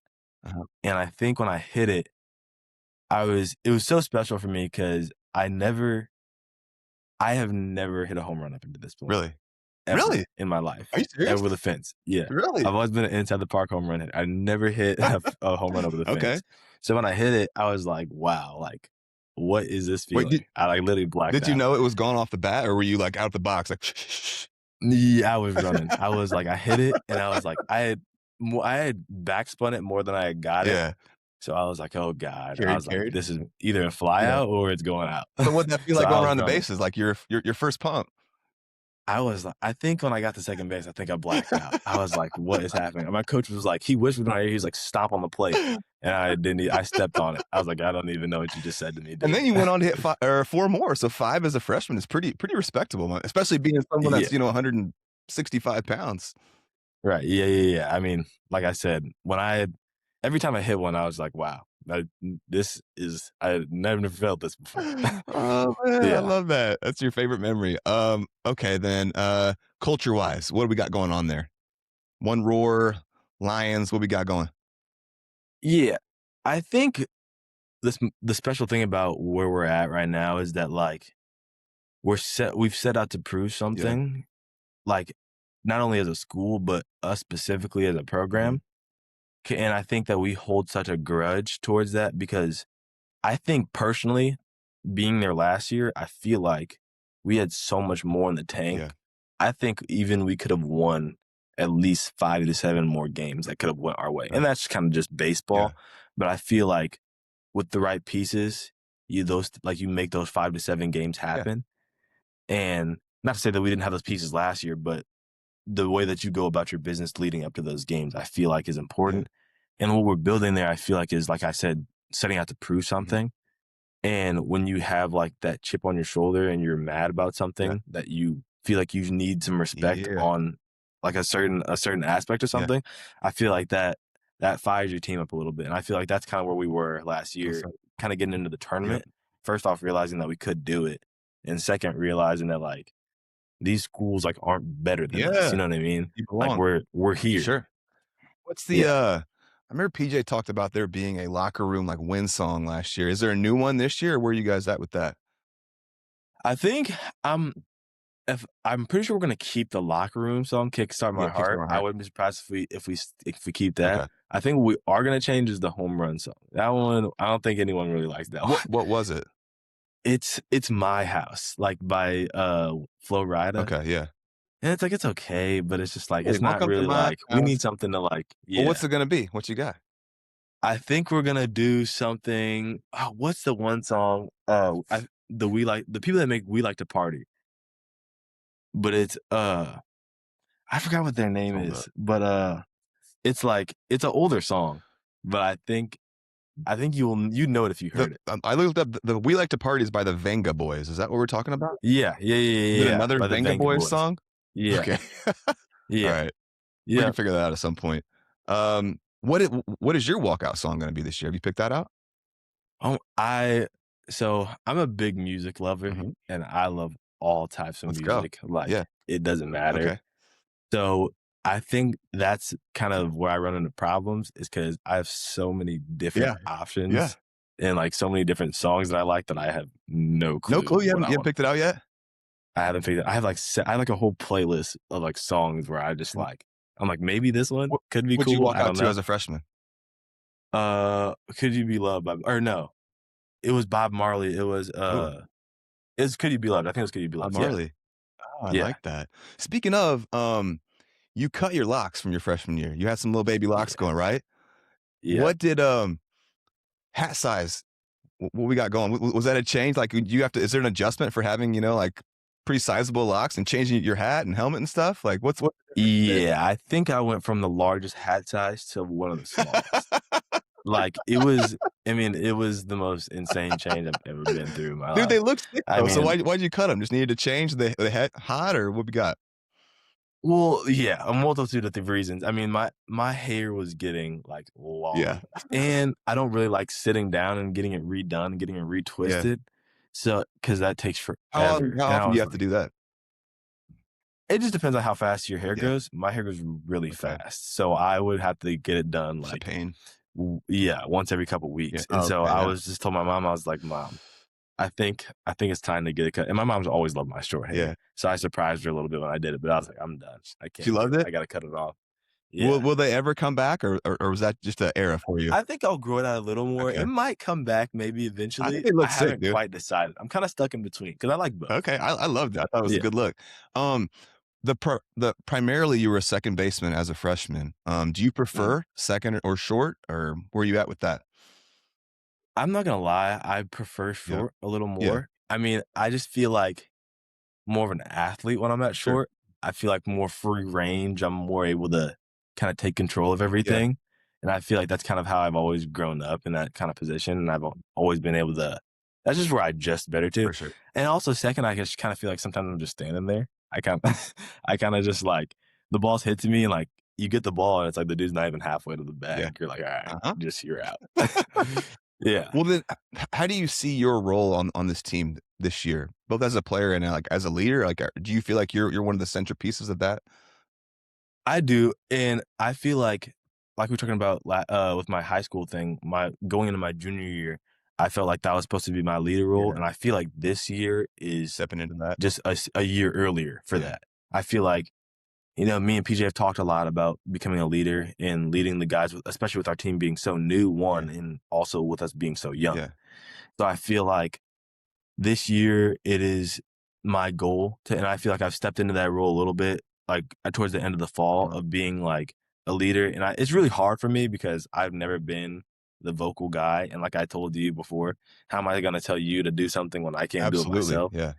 So I feel like and it's always panned out okay, but I feel like I'm a big, like lead by example guy Sure. because I don't like the whole because words only take you so It's far. true. And especially in this sport, Yeah. how am I gonna tell you to get down a bunt or take a pitch, get hit in the back for the guys if I'm not gonna stand on the box and do it myself. Absolutely. So I feel like leading by example is gonna be my main goal, although PJ wants me really bad to lead with my Mhm. voice. It's gonna be more with my actions, but That'll I'm gonna come though. try I hard with think my voice. that'll come as you get more mature and more comfortable, and I promise Yeah. you I see it in you, man. I see it. Yeah. Um, Thank you. Let me ask you this. So obviously I had Cam Appenzeller on, he's at Tennessee, he's ranked as one of the top freshmen in the country. all kinds of NIL deals for them down there and opportunities. What do you got? Are there opportunities for mid major guys like you? Yeah, I think there's opportunities. I mean, obviously, it's not as and I think I was talking to someone about this the other day about the MLB. There's always going to be a top and a bottom, Hmm. and that goes for everything in life. And I understand that, Yeah, and I don't think that that's a problem because I mean, it is what it yeah. is, and that's always how it's going to be. And so I feel like there are plenty of opportunities at different levels Mhm. if you put yourself out there and choose to do that type of Are stuff. you? Like, it just depends on who you are and what you wanna do and who you ask and who you know, and it's a whole process and everything. The whole thing with me is, like, Rado is a guy who likes to, like, reach out to Yeah, places I've seen he's brokered and deals. yeah, Yeah, and do his whole thing. I'm a huge guy who's like I mean, it's cool, and the whole NIL thing's cool, and, like, your name, image, and likeness and putting your face on something, but, like, I don't need that. Like, I don't necessarily need to be like on the face of like a brand or something. Like, I don't, it's just maybe something someday. that's never really like, what'd you I say? said maybe someday. I mean, yeah, maybe Sunday, but like, that's something that's never like truly interested Yeah, me. Like, I don't feel the need to reach out to sure. this brand and ask them to give me free stuff. Yeah, Like, I don't need yeah. that. You know what I mean? That's something that's never really sparked my I interest. think someday you're going to be in a position where you're not going to have them be reaching out to anyone, man. They're going to be reaching out to you. So we'll Yeah, see. that's the That's plan. what's up. Yeah. Um, So summer ball, you've spent 2 summers with the Thrillbillies, and you told me in our own conversation, which I thought was kind of fascinating. So last summer, you kind of like split it. You did like half the summer with them, right? And then Yeah, you did the other half. You went back home and like got strong and worked on your strength and conditioning. I right, thought that was so. I've never heard anyone do that, and I thought you are kind of giving and taking. Like some guys need to get stronger in the summer, but it's hard to do it while you're playing baseball, right? Really hard. right, So I thought it right, was cool that you took the time to not only work on your craft, the game, and get experience there, but then the second half of it, you also had time to work out too. So you got two really good things for your development going in the summer. And it's like sometimes you got to pick one or the other. So right. how did you even come to that decision? Is that something that people do, or do you thought of that on your own? Or I think it was a conversation between me and PJ okay. and the guy that sets up and Den who sets up our summer bowl thing. Hmm. I think what we came to the conclusion was that the thing that's not holding me back, but the thing that could take my game to the next level in all aspects of it was my Yeah, strength. And I think that, I mean, obviously, personally, as a person, I want to take away all knocks that you have against me. I don't want you to have any flaws against me. Obviously, we're always going to have what's them, up? but Yeah, I want to do my best to take them yeah, away, right? yep. And so I think that when we came to that conclusion, right, that like the baseball part, like that comes and goes whenever, wherever you are, whatever you're Yeah, doing. And you can always, like, whether you're in here hitting off a machine, soft toss BP, you can do that stuff, right?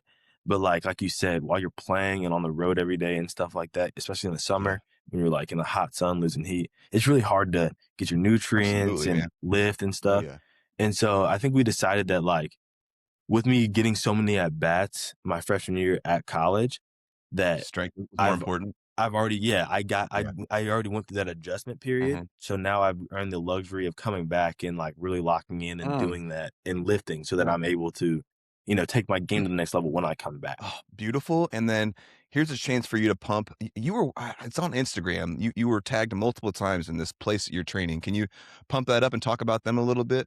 Where you train in your off season? Oh yeah. I mean, well, it's funny because I'll pump up both my trainers. Oh, I in the yeah. summer I was doing 2-a-days. Okay. And because like what I was talking about, in order to be where they wanted me to be, I had to hit it. Yeah. Because like I said, it wasn't clicking for Okay. me weight wise. I mean, everything else was moving, Yeah. but weight wise, I had to get up. Yeah. So I think that I would go in the morning at 5 a.m. to my first trainer, who is like a speed and agility and like fast 5 moving a.m. guy. Good for you. Yeah. I'm personally, I like to get up and get my workouts out of the Yeah, way baby. so that I have the rest of the day to That's do what what's I up. want. Yeah. But that's just me. Hmm. But yeah, so I'd get up at 5, and his name's Tim Muxo. He's a football coach at SLU. Okay. But he's a younger guy, works at First Form. I mean, we just work one-on-one. Sometimes I bring some Lindenwood guys with me, but I mean, we get in there and like whatever we do, it's like moving stuff fast. Whether I'm squatting, Okay. it's getting up quick. Right. Whether like whatever I'm doing, I'm doing it Yeah. quick. I'm doing it fast. Because, like I said, that's how my body moves, and that's how it's always been trained. Absolutely. Like, I'm a quick, twitchy athlete, so I need to train that movement. Yeah. And so that was be the first workout, and then I'd go home, I'd eat, I'd rest a little bit, and then at 9, I would go right up the street to my guy Jamel. His place is called Flip the Switch That's the Performance, one I saw, I and think. yeah, and that's just like, I wouldn't say brute strength. It is athlete specific. Okay. Like what he Yeah. does shows you like it's for this sport, and he tells you, and Tim does too, but he tells you like this is how this is going to translate to what you're Yeah. doing.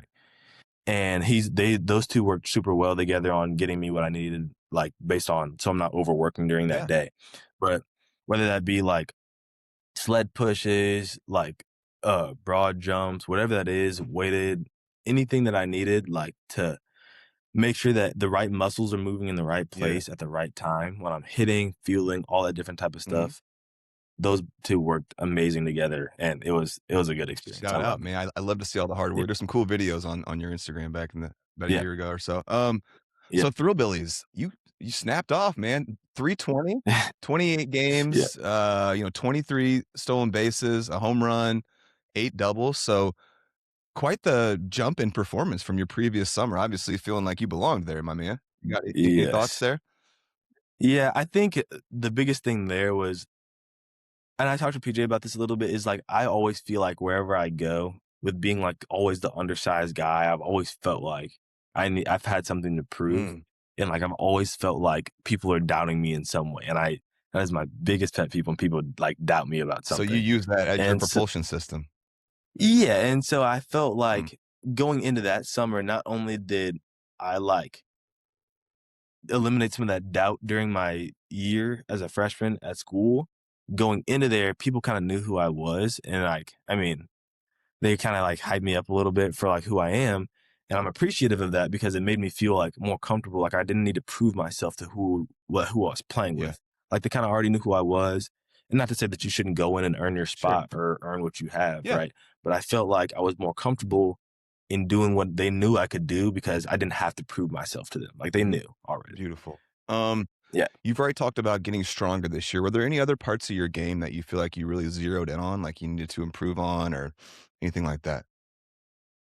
I think that's something that I've really taken up the past couple months, honestly, to be honest with you, but also previously during the fall, I think is becoming a more mature hitter, I think, in a sense. Yeah. Tell me. And like we were talking about the whole baseball sense, I feel like that's interesting because Very. you can go up there and you can just kind of swing. Absolutely. Like anyone can do that, right? Yep.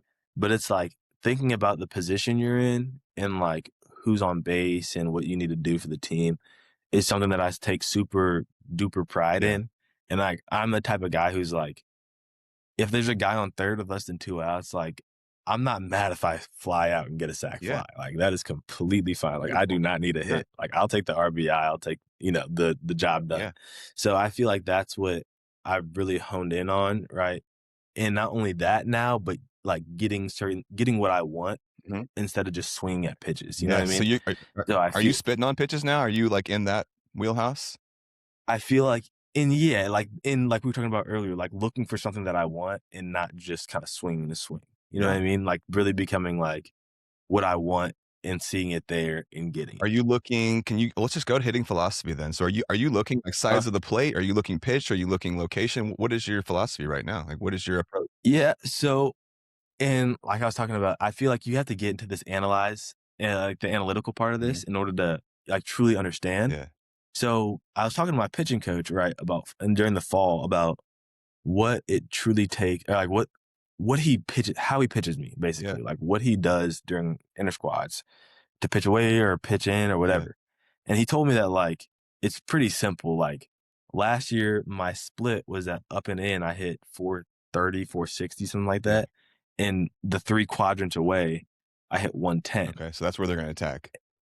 And that's where they're going to attack. Yeah. And I think the problem with that is I was so worried about coming into college, guys throwing harder, that like I was so worried about being beat in that like I just completely eliminated the outside part of the plate. Gave that up. Yeah. Right. And it's not that I wasn't hitting it. It was just that I was missing it, or I'd pop it up or roll it over, or I'd pull it or whatever because I wasn't looking for that pitch. Yeah. So I've completely had to kind of switch my hitting philosophy into the sense of like I hit the inside pitch better anyway when I just react to it. Okay. So I have to recently I've changed my mindset into like looking away Yeah. because that's obviously where and I realized that too, that towards the end of the year, when he said that, I'm like, oh, that makes sense. Everyone was pitching me away towards the end of the Yeah. year. So I realized that like if I look away Yeah. and then react to whatever they're throwing You're in, good. right, Well, you're that that's easier to adjust you're to. so twitchy that I imagine, and with bat speed wise, that you can get to that inside pitch pretty easily. Right. And that's why I hit it better rather than just looking forward and Yeah, pulling off for there or sure. rolling it over or whatever. Yeah. Where are you at in the box in regards to the plate? Are you close? Are you far away? In between? Like, So that started when I was super young. I've always had to get up on the yeah. plate because when I was younger, I convinced myself that I couldn't hit outside pitches. So you wanted to So keep I had it? to get up on the Yeah. plate to just make the outside So pitch are you a middle. still there? You still like? So yeah, I've backed up a little bit maybe, but Okay. like that back corner, like closest to the catcher Okay. on the right side batter's Yeah. box, I kind of put my toe in there. Okay. I put my toe right on it. All right. Here we go. How about we play your swing here? Okay. I texted you this morning, kind of a last second thing to throw in. I put it in slow mo. I'm going to put it up here. This is obviously a swing from last year. I think it looks like a home run. Is it? One of them might be. Okay. I don't know. I'll I'd have show to you here in a see it. sec. But is this still? Have you made any mechanical adjustments from the swing that you sent me?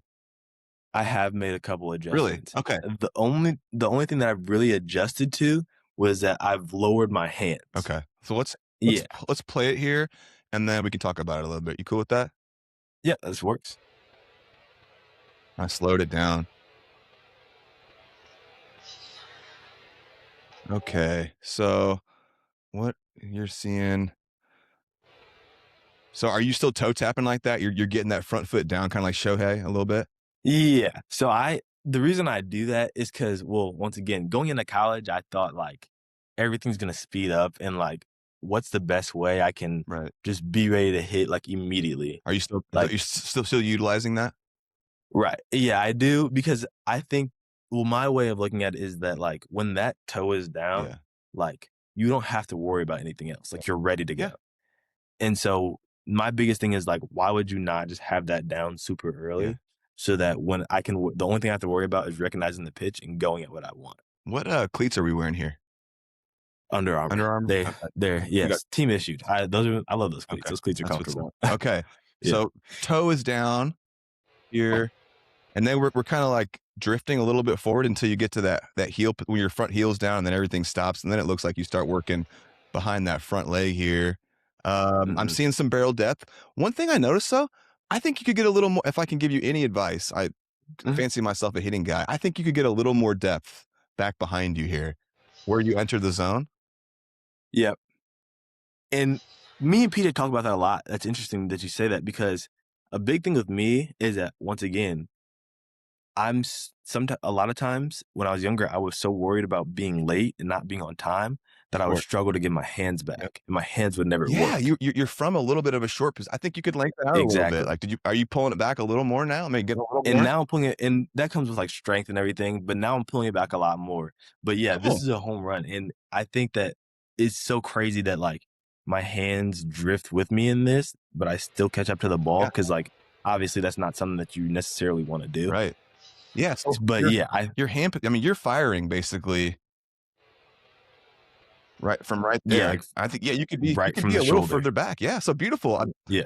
Thank you for humoring me. I'm not trying to. Obviously, you're going into season. You're playing. This is just my own thoughts, but Oh, of cool course. that you were Yeah. on it too. But man, there's a lot of beautiful things here, man. I love how you work behind stiff front leg there.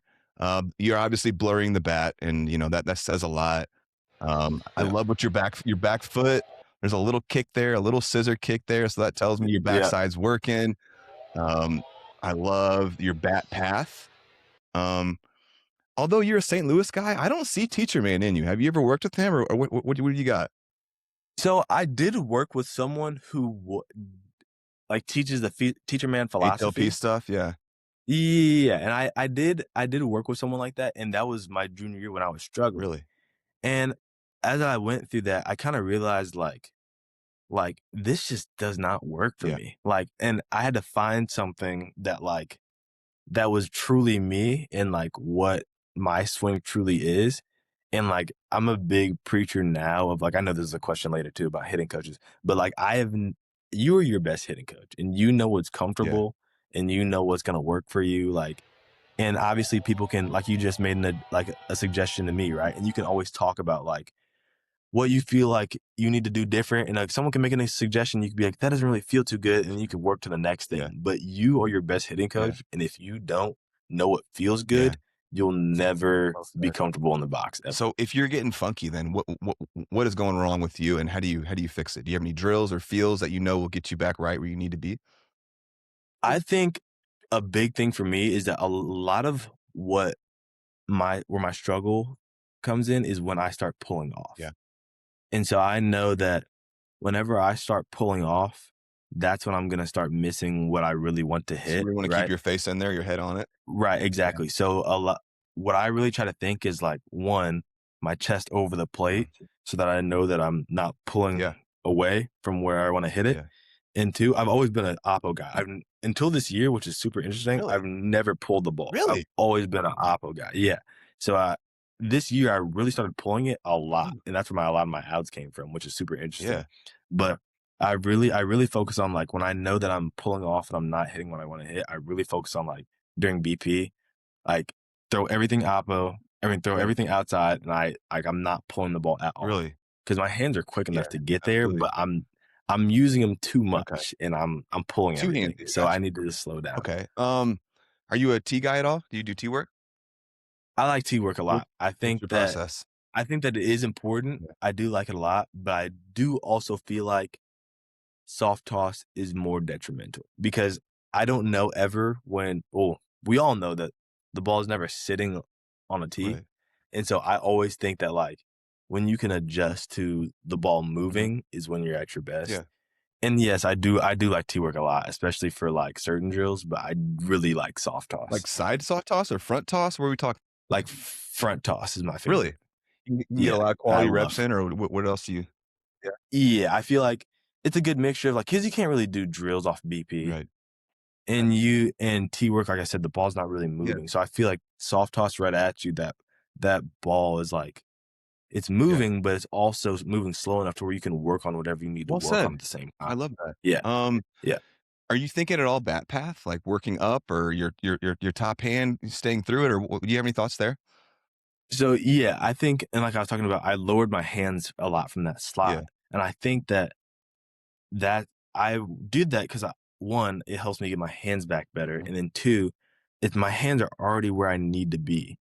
So like where I wanna be, like my flat barrel path, that's where my hands already are. Okay. Yeah. So if I get my hands there just back, that's all I have to worry about, and I can just go straight to the ball. yeah. And like you said before, I'm a huge top hand believer. Really? Like Talk to me about that. humongous. me. I feel like that's like the whole driver of your swing. Okay. And I feel like even if you were to just go up there and swing with your bottom hand, obviously you're probably not going to do as well if you probably just swing with your straight top hand. Do you do top hand And drills? I do a lot. I do top hand drills when I'm off tee Really? because I feel like that's just it's how you get through the ball. It's how you keep your direction. Yes. I feel like there's just so many benefits to having your top hand just snap through the zone. Anytime I'm hitting, I just think punch your top hand through the ball. Like that's it. Have you ever seen there's a Mookie Betts video where he's really talking about using top hand stuff and doing tee work? Have you ever seen that video? I have seen that. Yeah, where he's in the cage. Yeah. I love when he's talking about, I getting think here and yeah, exactly. I think I just think that's so important. I think I had a summer ball coach who, I think at 16U, who was a huge believer in that. Yeah. I mean, top hand is just gonna, like, when you don't give up on pitches and stuff and you just punch your top hand through the zone, I feel like it's the secret to your swing. What are you thinking about, like, your hip, your load, your legs? What's going on there? I think the biggest thing I think about in load is I don't like a big load. Like, I think you've probably seen Jake swing. I don't think There's a lot of movement in Jake's swing. Yeah, right. He's a unique mover. Which is super interesting with how good of a hitter he is. Because, dude, I've watched his video, and that's not how you would teach someone to hit. But I tell you what, that ball goes a long way, and when his barrel gets to the right position, but it's unique. Exactly. Yeah. It's very unique. And that's why I think that you're your best hitting coach, because everyone's different. For me, I like to eliminate as much movement as Okay. possible because I like to let my hands work and my body work because I know I'll get in the right Yeah. place. But when I see the ball, I need to see the ball first. For sure. And when I see the ball, that's how you're gonna hit it in the first place. Okay. So I feel like when you're in the box, I feel like you need to eliminate everything that's like a complicated move. Excess. Just you need to simplify everything. So all I think about is getting your toe down, Yeah. coiling your hips, get your hands back, So you and do then think once about you do coiling all that that, back hip or getting into it? yeah, I think that's important Okay. because once that goes, everything else Build goes. up that power. Do you Yeah. have a personal hitting coach at all, or is there anyone that you call, be like, man, this isn't working right, or I do no? not. Okay. I don't. Whenever I'm struggling, I just kind of do it on my Is own. there anyone that you like, on Instagram, all the hitting guys that you think is dope, or that you like looking at some of his stuff or anything like that? I don't have a specific person. I think I like to nitpick at different people. Like, I mean, I'll literally just be scrolling Yeah. through and like I'll see someone and I'll be like, wow, like I never really thought about Right. that. And I'll try it. And if it's Yeah. comfortable, I'll be like, okay, I might incorporate that. Okay. Do you know? Yeah. Are you familiar with Ian Jenkins? Yeah. I know exactly. He's who coming that is. on next week. I'm doing the Ian Jenkins story. Oh, that's awesome. I It's love gonna him. be Yeah. thick I watch too. him. I saw him when he was like not a small creator, but a smaller Starting creator than out, he right? is now. Same. I've been Yeah, following him he's for a huge long now. time. He's got over 250,000 people following him now. It's insane. Yeah. He's huge Yeah, now. he's got a cool Yep. story. I imagine this has happened. People have had to have said that you remind them in ways of a Mookie Betts, how your size, how you move, player. Yeah. Yeah. Have you Yeah. ever tried to emulate anyone's swing or anything like that? I think I have. And it's funny that you say that because Mookie's my favorite player, and Gotta that's be. someone's swing who like There's some movement. I He moves a right. lot. He moves a lot, Yeah. but like that's someone who like I look at like, but on the back half more than the front half because everyone has a different load or whatever, like we were just talking Yeah. about. But on the back half of his swing, I feel like a lot of our stuff is similar, like the way he moves his hands, the way he uses his hands, the way he tucks his I hands see it. in. Yeah, and then the way that he like finishes, I noticed that a lot. The most is like the way he finishes and like he switches his feet Yeah. when he's finished swinging. Yes. Like we just looked at the love video. that. I feel like that's the most thing I've noticed when I swing because that's my favorite player. I love watching him swing. It's absolute poetry in motion. And let me ask or give you one more piece of advice you didn't ask for. So something that I did in my career, a mistake that I made was I got too robotic at times with my swing, trying to be too simple. So just don't ever forget that you are an athlete and move athletically. Don't I totally get being simple and you don't want to have excess movement, but don't forget to move like an athlete, my brother. Right, 100%. Yeah. So who are let's say who are some of your top favorite swings that you like? Like if there's like 5 or 3 MLB guys swings that you just love or anything like that. You got anything there?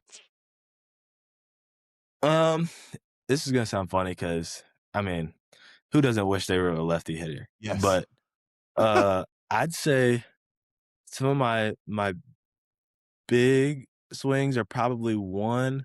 I'd have to go Frankie. I think that's a big one for me, Francisco Lindor. And then I'd say Ken Griffey is another big one. Dude, yeah. Yeah, I mean, yeah, exactly. Who's not gonna say Ken Griffey? And then I think my third, and this is probably gonna be an interesting one because he's probably known more for his defense, but my third one would probably be Robinson Cano. Oh, dude. Oh, that's a big one. His lefty swing is beautiful, man. It is absolutely It's beautiful. finesse. Oh man, Yeah. poetry. Great choices there, and lefties too. Yeah. I would know, really right? want to be a lefty too, man. Yeah. Yeah. Okay, let me ask you this. I'm noticing in this video, and this is something that wasn't around in my day, but you wear your pants up above your knee. And a lot of players do that now. I have to imagine it feels so much better than like heavy pants hanging over your knee and you can move better. When did you start doing that? And like, why does it feel better than versus, pants, the pant over your knee, down low, like all that? Why do you do it? Right. I think, well, back in summer ball, that whole like when we were younger, that whole like drip thing was super important. It's not as important now. Yes. Some people do like focus on it. But when we were younger and we were watching the college guys, Right. I was like, this is awesome. Yeah. Of course I want to do Right. that. So I think when it started for me was when I think it was like 2019, 2020-ish. And it was that Mississippi State team. It was Rowdy Jordan. Yeah. And they started the whole like flipping it up over your knee thing and like having the leggings under it. Yeah. And when I first started doing it, it was terrible. Like it looked bad. And we were a royal blue team. So we were gonna find royal blue leggings that are like the same color. Yeah, so it looked really bad, And you're but at the you're a time I really didn't. thin guy too, so I'm sure it looks. Yeah, exactly, and my legs aren't as big, so I look like just like a pretzel stick. So it's like, I mean, it didn't really look as good for me, but at Mhm. the time I thought it looked cool, Yeah. and obviously now it's like I do feel like there are a little bit of a benefit to it with like it Yeah. not hanging over your Yeah. knee and it not pulling on your Used to sock and drive me stuff with the nuts elastic. playing because I was a Yeah, speed guy exactly. too, and it drove me nuts when my pants felt like they were Right. pulling on my knees, you know, or I feel like I Exactly. Yeah, and you want to good. be light as possible Yeah. and stuff. So I feel like that's a big thing for me. Okay, I appreciate that. Yeah. Let's start getting into some other stuff here. Best baseball movie and worst of all time. Do you have either of those? I feel like a classic. I mean, best gotta go Sandlot. Oh Gotta man, go Sandlot. yes. Yeah, I feel like that's. I mean, you cannot go. I'll watch that movie a million times And I over. love how like generations are still watching that. Like you and I are, what Yeah. are you, 20 years old, 19, 20? Yeah, So 19. we're 20 years apart, and I grew up with the Sandlot, and like Yeah. you grew up with the Sandlot. I think that's beautiful, and it speaks to how it still hits. Like I watched it for the first time with my kids the other day. I hadn't watched it since I was Mhm. like a kid, and it still hits, man. There's so much beauty in it, and it just In the yes, beautiful. yeah, I love it. just it's awesome. Okay, is Yeah. there a worst? Um, I'd say I know. You know that one movie where it's like it's called Rookie of the Year, I think. Yep. Not Rookie of the Year. Wait, is that the one? Is Rookie of the Year the one where the kid throws super Yeah, hard? he's with the Cubs, and he breaks his arm that he can throw Okay, I 100. don't know what the one is called, but it's a animated movie. It's like the bat and the ball talks. That one's terrible. I don't remember what it's I've never called. heard that one, but I'm gonna have to look for it. Yeah, it's Okay. it's pretty bad. I thought it's Rookie something. I don't Okay. remember, but it's really bad. Okay. There's less choices than when I came up, but do you play baseball video games? Are you a gamer type of guy or anything like that? Yeah, I think the big one now is MLB The Is there anything Show. I else, feel or is like it just the show? I think that's the one that trumps. I think there are some There more, were all but I kinds of think options that's when the I one that. came up. There's not anymore. It's just like the show, and that's it. Yeah, right. I think that's the one that's kind of taken over Do you and your everything. boys like? Does the team play that, or do you guys get on? Or? Yeah, I think everyone on our team plays the Yeah. show. Yeah, yeah, Do you guys play yeah. together, like against each other and stuff like that? Or Yeah, we'll play against each other. We'll play with each other sometimes too. Like if we're not doing anything on a Friday yeah, yeah. night, like finish a That's game the or same. something, we'll like go over someone's house and we'll just kind of like take turns playing on the TV. Have you created yourself? Of Yeah, course. yeah, of Everyone. course. Yeah, yeah, Okay. I think we already talked on it a little bit, and you said you have not picked out walkout music yet. It's still in the air. Can you yeah. give us Still a in couple there. of the songs that you might be leaning towards? Yeah, I'm thinking more like honestly. So personally, I don't like to be too amped up when I walk up to the Right. plate, because then I feel like that's gonna well, superstitious. I feel like that's gonna like force You you want to to be like swing at stuff relaxed. that you Yeah, don't. Yeah, you want to be relaxed. So I'm honestly still leaning towards like Bob Marley, to be if honest with you. it works, my man. Yeah, That's not, and that's the other thing. If it worked last year, I mean, yeah. why Oh, I not? mean, You know what I mean? having I had a teammate that had he had anxiety issues actually in college, and Hmm. he played Bob Marley. Don't worry, because it Yeah, helped put him into a place that he wanted to be in when he went to bat. right, And exactly. so And going to the yeah, game when you have your headphones on, stuff like that. right. I try my best to play like calm music and not Yeah. like get you all I amped was an up amped up music. guy too, so I needed to take myself down too. So I totally get Right. that. Yeah. Gloves. So I love asking this. Glove specifics. Do you have a favorite kind of glove? Color, webbing. How tight do you keep the lacing? Stuff like this. Let's get into it. Yeah, so I mean, for me, I mean, gloves is huge thing. Yeah. Like, I am a glove Yeah. addict. Like, I have hundreds of gloves, Really? and I feel like if every glove, for some reason, I feel like comes in differently. Yeah. Like whether you order it like customized or like get off a shelf or something. I feel like each glove should be broken in a certain Yeah. way. And like no two gloves should be broken the same. I feel Talk to like. me about it. Let's go. Yeah. So I feel like for me personally, when I go Rawlings, I like to go all in. Like one finger out, obviously, for like infield, but Yeah. like all my fingers are in the slots that they should be Yeah. in. Cause I know a big thing now is like two fingers in the pin. Right. But I don't necessarily like to do that. I like to do all in Really? for Rawlings. But when I do A2000s, a lot of the pockets are deeper. Yeah. So I like to go more two in the pink so I can push the backside out. Really? So I can have more like a pancake feel. Yeah, hold on. I can Let's actually. go. Yeah. These are just some of them, but I mean, I have like gloves on gloves on gloves. Oh. Like These are And just some like that. I always ask this question, and I'm always disappointed because everyone's just like, "Oh, yeah, I don't care, whatever, glove." But thank you for giving me a Yeah, real no. answer here, man. I love talking gloves. I'm a glove connoisseur Yeah, myself. I've got a yes. classic Rawlings Heart of the Hide here, Horween leather. It's my baby. And that's my favorite. Heart of the Hide. I feel like Right? you cannot go I wrong love a good at all. stiff Heart of the Hide. I wanna break that thing in my way. I don't want it Yeah, soft when I get it. exactly. But, Exactly, and that's a big thing for me too, is when they break it in, yeah. you gotta break it in yourself. Like, you can't Yeah, have anyone else break it right? in for you. Let's Yeah, go. Okay, yeah. I love color-wise, what you got? You care? When I was like I was talking about in the summer ball scene type of thing, everyone kind of formed me to believe like, "Oh, the big bright colors are super cool." Right. And they were for a little bit, to be honest with you. Like, this is my first customized glove. It's like a blue and Yeah. orange one.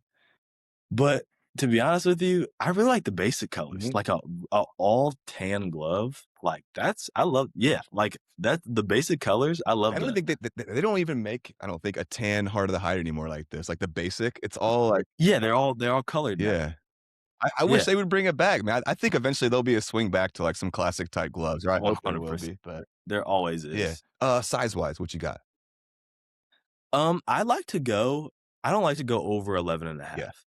Like, I feel like 11 and a half or lower. At that point, I feel like the glove's too big. I look, you can't find the ball really? like in my glove. Yeah. Yeah, so I like to have it a little smaller because I feel like, I mean, I also feel like it should be like a representation of your hand. So like, yeah, so I Ooh. feel like I like this year I'm going a little smaller. I have 11 and a quarter, but I What usually brand? go 11 and a half with Rawlings. Are you are do you flare pinky and thumb? Yeah, I go flare pinky, thumb it out. Not too Yeah, much, like not okay. crazy, but I do it. How, what about lacing? Are you loose guy? You tighten it all the time? What's your feel there? I need my laces to be tight. Tight? I like my laces tight because I feel like I said, like as the laces loosen, I feel like they also become like the glove becomes floppy. Yeah. And oh my gosh, that's one of my other pet peeves, a Dude, floppy glove. Oh my me and you, gosh. man, we're on the same vibe here. In college, I Yeah. used to it drove me nuts when I would see my teammates, like, get their gloves would get all loose and stuff. I'd like, "Give me your glove, man. Yeah. I'm gonna tighten that damn thing up for you. I can't stand looking at Yeah. this thing anymore." Right. Okay. Yeah. Color-wise, did I already ask you that, or did you say or Yeah, tan? I Yeah, said like okay, you tan. got that. Tan. Yeah. What about, like, do you use any special potions, or what do you like to use on it to, like, if it's getting dry or anything like that? When I was super young, my dad would put saddle soap on my Yep. gloves, which was nice for a while, but when really started getting into gloves, I realized, like, that look honestly makes the glove kinda floppy. Yeah. And, like, when you just kinda let the glove, like, run its course and, like, the natural oils of your hand and stuff, Hmm. like, it turns out better, like, I like it better. You don't do anything? I don't do W anything, I just let what it. about if your baby's getting dry and old, though? Like, eventually, you're gonna run into that.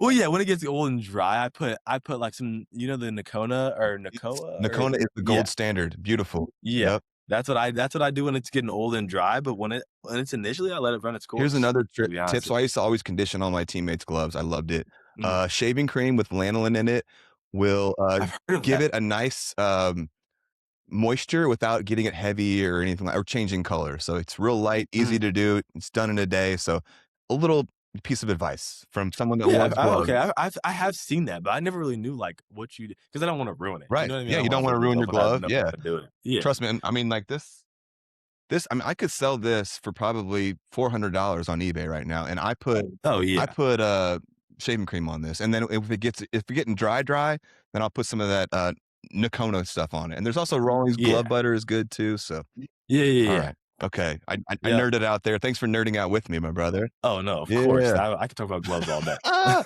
Do you have an outfielder glove? I have one, it's in my car, I've never used it. Okay. I've never played outfield before, Yep. which is I don't know. Okay. I just never done it. Obviously, you're athletic enough that you could if you wanted to, and I imagine you Yeah. could fill utility roles at some point, who knows? But, Yeah. Yeah. are you open to that? Eventually being a guy that could play multiple positions all around the field?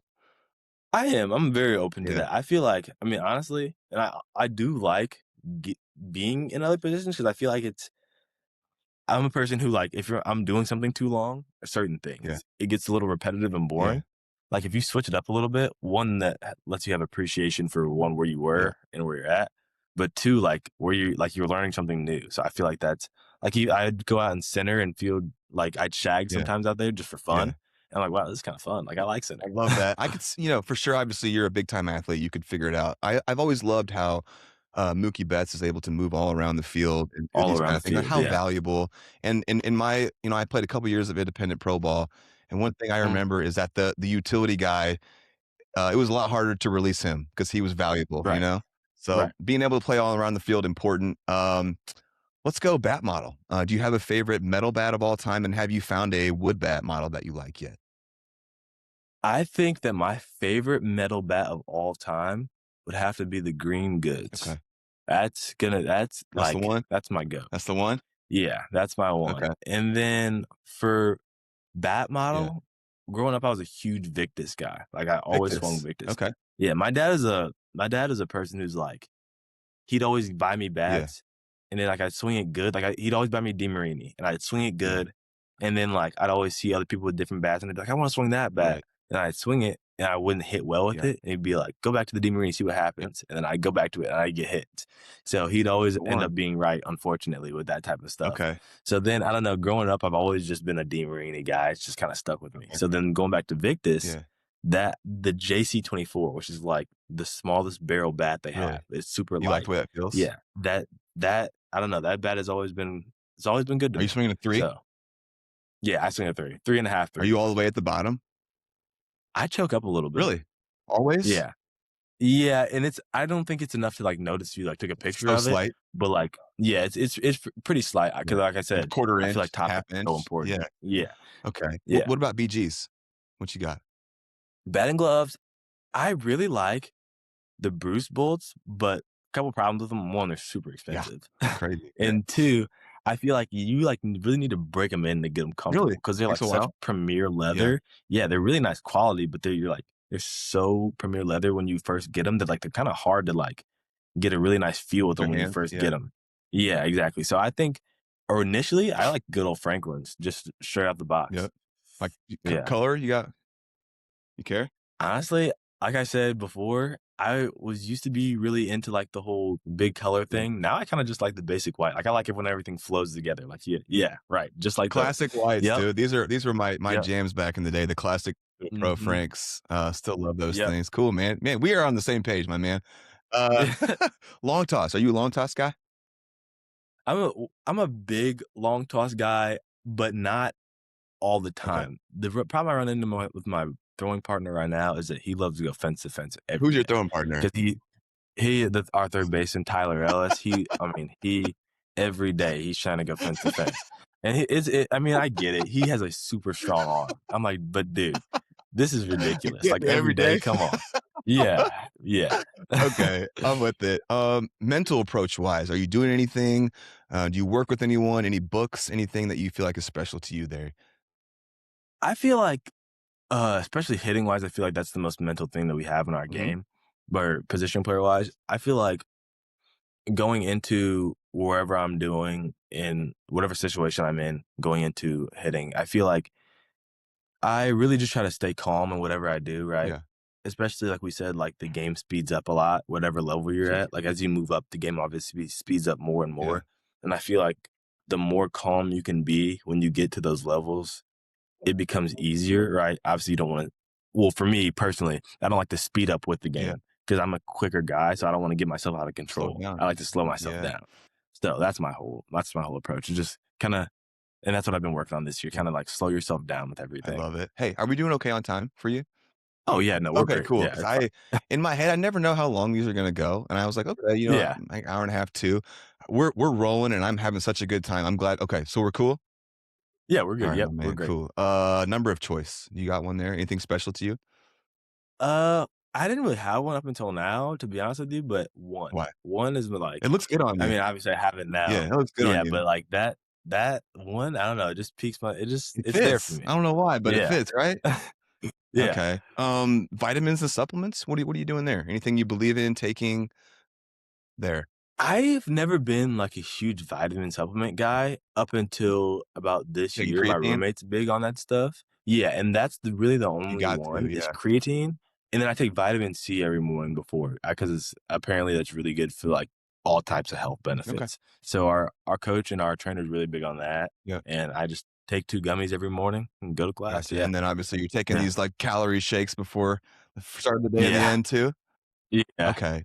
Game day routine. What we got going on?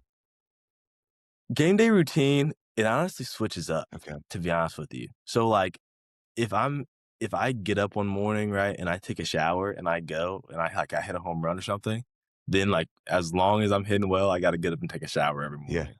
And then when I start slowing down a little bit, I'm like, "All right, shower's not working. It's whatever." And a lot of the time I do try to, like, convince myself, like, that doesn't matter. Like, if I don't take a shower before the game, it's like, it's not gonna really matter. I'm still gonna do Yeah. well. So, I try to psych myself out as much as possible to make sure that doesn't matter. Okay. What about what is a typical day like for you? Not a game day, just a regular day in your life. So, a usual day, I'll get up. I like to have my like I said, I like to do everything in the morning Yeah. early so that you can do, like, what you enjoy later in the Yep. day. Like, everything you have to do is out of the Yep. way.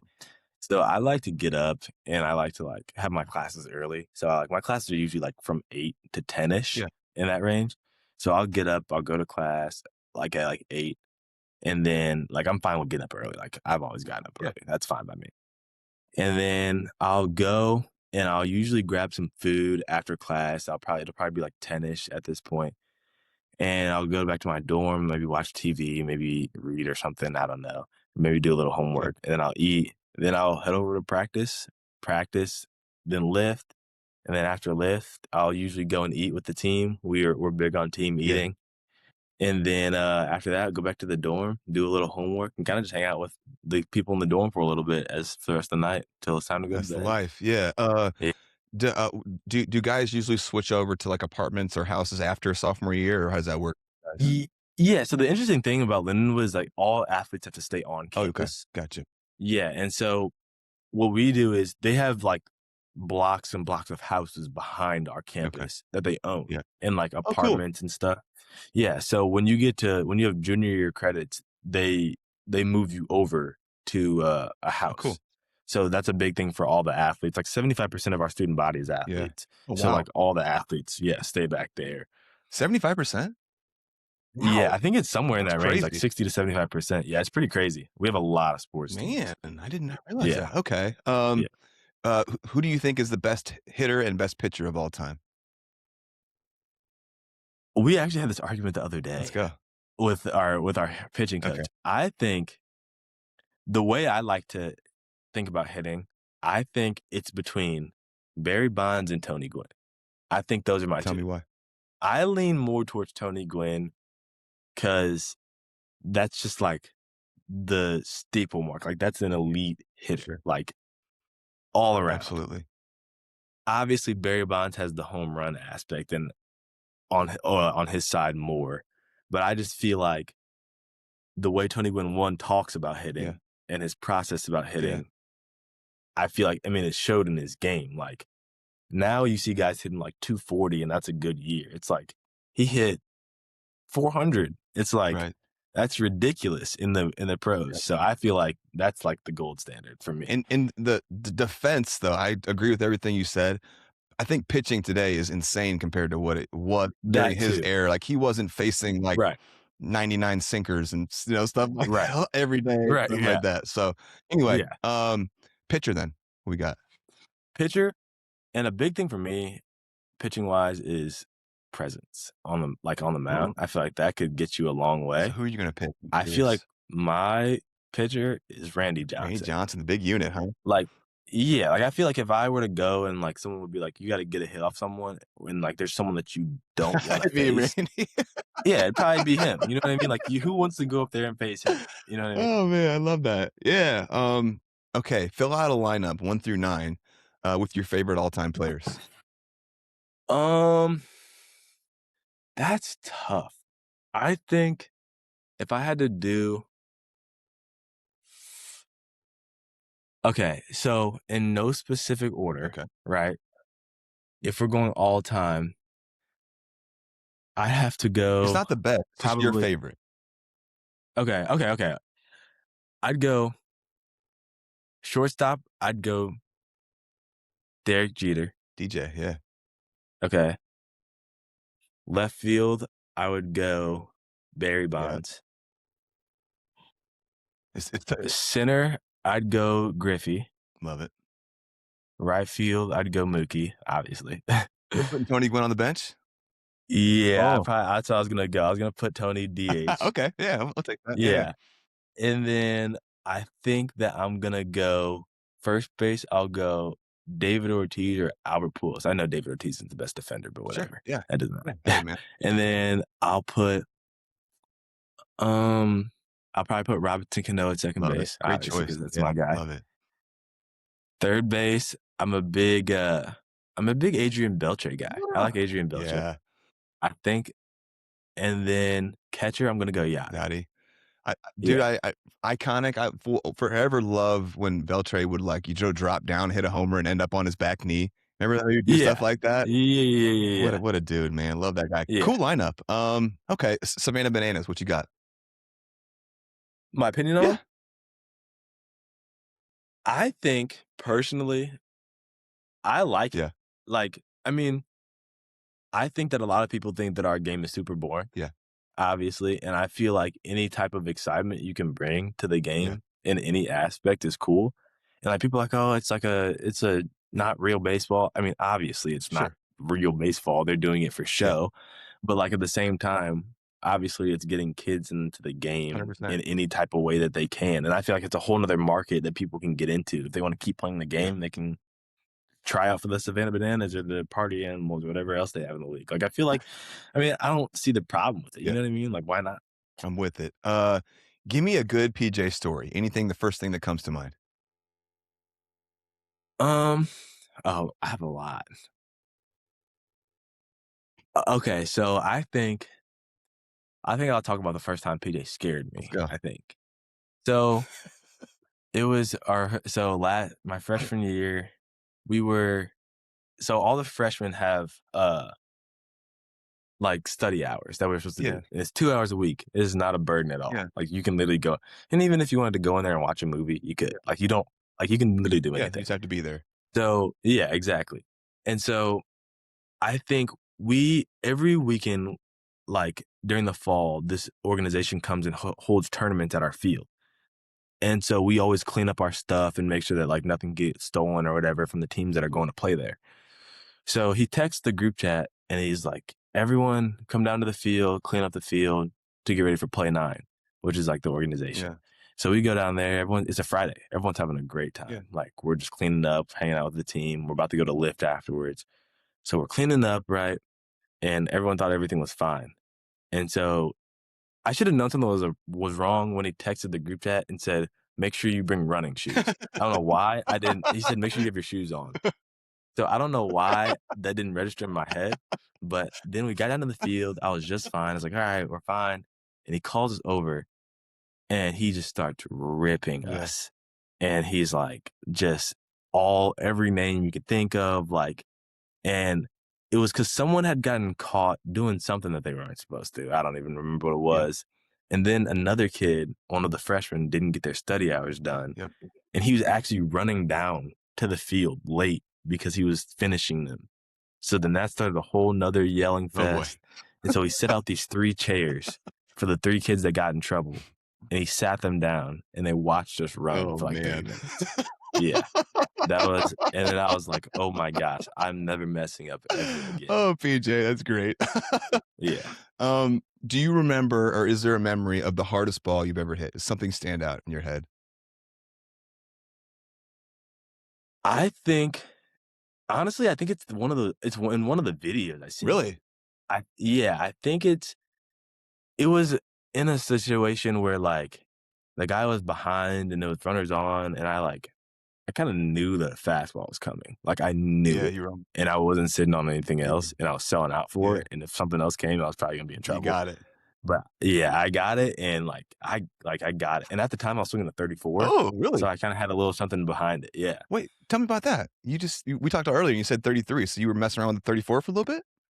So towards the end of the year last year, I had made the move to a 34 because I was really like ahead. Like I was really you want to slow yourself down early on pitches.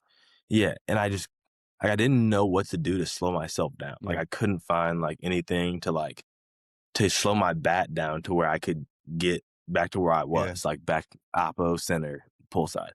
So I was like, my coach was like, or my hitting coach at the time, he's like, why don't you just swing something heavier so that Yeah. you're forced to, be a little later. And so I kind of started fiddling with it, and it honestly didn't feel too heavy. Like it felt like I still choked up and everything. So it still just felt like I was holding a stick with a huge barrel on it. So I started using that a little more, and it was working. So I was like, okay, stick with But it. back to a 33 this year. Yeah, back to it there. Okay. Once I start learning myself a little more and I know how to slow myself down, I knew how to get back into what I needed. But at the time, it was a quick fix. Okay, I love that. Let's get into some teammate stuff here. Okay. Who on the team? Let's go best infield, best outfield arms. And you are excluded from every question. You cannot answer yourself. Not that you would. I think that, like I mentioned earlier, my throwing partner, Tyler Ellis, that's probably and it gets him in trouble sometimes because it's like he throws it too hard. But it's like, dude, like you have one of these strongest arms I've ever Really, it's seen. nuts. Just slow down. Yeah, just slow down a little bit, bro. Just like you got the arm. Just relax. Is he an infielder or outfielder? He's an infield. He's a third baseman. Who's got the hose from the outfield? From the outfield, I wish he was still on our team. But the guy he put on our team last year, his name's Mitch Cummins. Yeah. That dude. Nicholas. He would field the ball, and like he would pick it up out of his glove, and as he's still running towards the infield, he would like look at it to make sure he has a forcing grip, and he would like close his fingers, and like he would backspin it, and it was just a dot every time. He would look at it? Yeah, it was. Yeah, he would like look at it, make sure he has a four seam, and just rip it. I've never seen anyone do that. It was pretty impressive. Interesting. Yeah, is he still playing anywhere? Impressive. No, he's done now. Okay. He's a senior last year. Shout out. But yeah, had to shout out my boy. Who's got the wheels besides you? The wheels, I'm probably gonna give him. We have a couple guys with some wheels on our team, to be honest with you. We got some infielders and some outfielders. I'd probably say the other one's probably Cam, our center fielder. Okay. He's probably got the wheels. Most pop. Ratto. Oh, dude, that dude gotta give it to break, man. Gotta give it to Ratto. Big time pop on that guy. Yeah. Yeah. I think he hit a ball in BP last year, like for 115. It was ridiculous. Yeah. That's great. Who swing do you like the most? On our team? The most, I would probably say one of our right fielders, his name's Tanner. Yeah. Tanner Simpson. It is so simple. Of course, he's a lefty, but he's so simple, and it's just a smooth and it's straight, like flat barrel path. And if he gets it, like you'd never guess it. He's like kind of a taller, lanky guy, but he's got some juice. Who's got the best like bat to ball skills? Like if you have to get someone up there, move a runner over, like control. Who's that guy? Best bat to ball. I would probably say I'd have to give that one to probably Cam again, or no, I'd have to give it to Cam. Okay. Cam knows how to put the ball in play if he needs to. I'm with it. Let's go listen to pitchers, guys. Nastiest breaking pitch on the team. Or stuff. Nastiest breaking pitch? Well, my opinion just recently changed, to be honest with you. Yesterday we did live ABs. Tell me why. Did someone open your eyes? Our Friday guy, Josh Newell. Yeah. It was ridiculous. I don't even think anyone touched the ball. What's he throwing? Like what? His repertoire. He has like 6 different pitches. Yeah. It's ridiculous. I think he has a fastball or a 4-seam, 2-seam, cutter, slider, curveball, and splitter. Okay. And it's just like he can throw it anytime he wants for a strike at any time. Beautiful. So it's like that's why it's so hard to hit. He can throw anything. Who's throwing the hardest on your team? Who's got the most velo? Pitcher. I think it's him or Seth Bennis or one of our other pitchers. I think they're both in like the 93, 94, 5 sitting range. Or touching? They're sitting like 93. Yesterday Josh sat like 93. Okay. That's nice. Yeah. Who's got the best like sinker 2-seam? You got any sinker guys? Yeah, I'd say one of our transfers, Luke Wright, lefty. I mean, a lot of lefties have like crazy movement. But this dude's throwing it at my hip and it's coming back. I'm like, yeah. Oh, okay. Who's got the best change piece? Best change? Yeah. I'm gonna have to go another Probably Josh, to be honest with you. I don't know if we're gonna consider splitter as a changeup, but whatever that is, I It's mean, off speed. I guess you could in a way. yeah, I mean, I mean, certainly whatever it is, I can't see it. certainly people throw like, like Vulcan changes and stuff like that. So I guess Right. like it could be considered. Sure. Yeah. Who's the funniest dude on the team? Funniest dude on the team. That's one's gonna get me because we got some Okay. characters. What we got?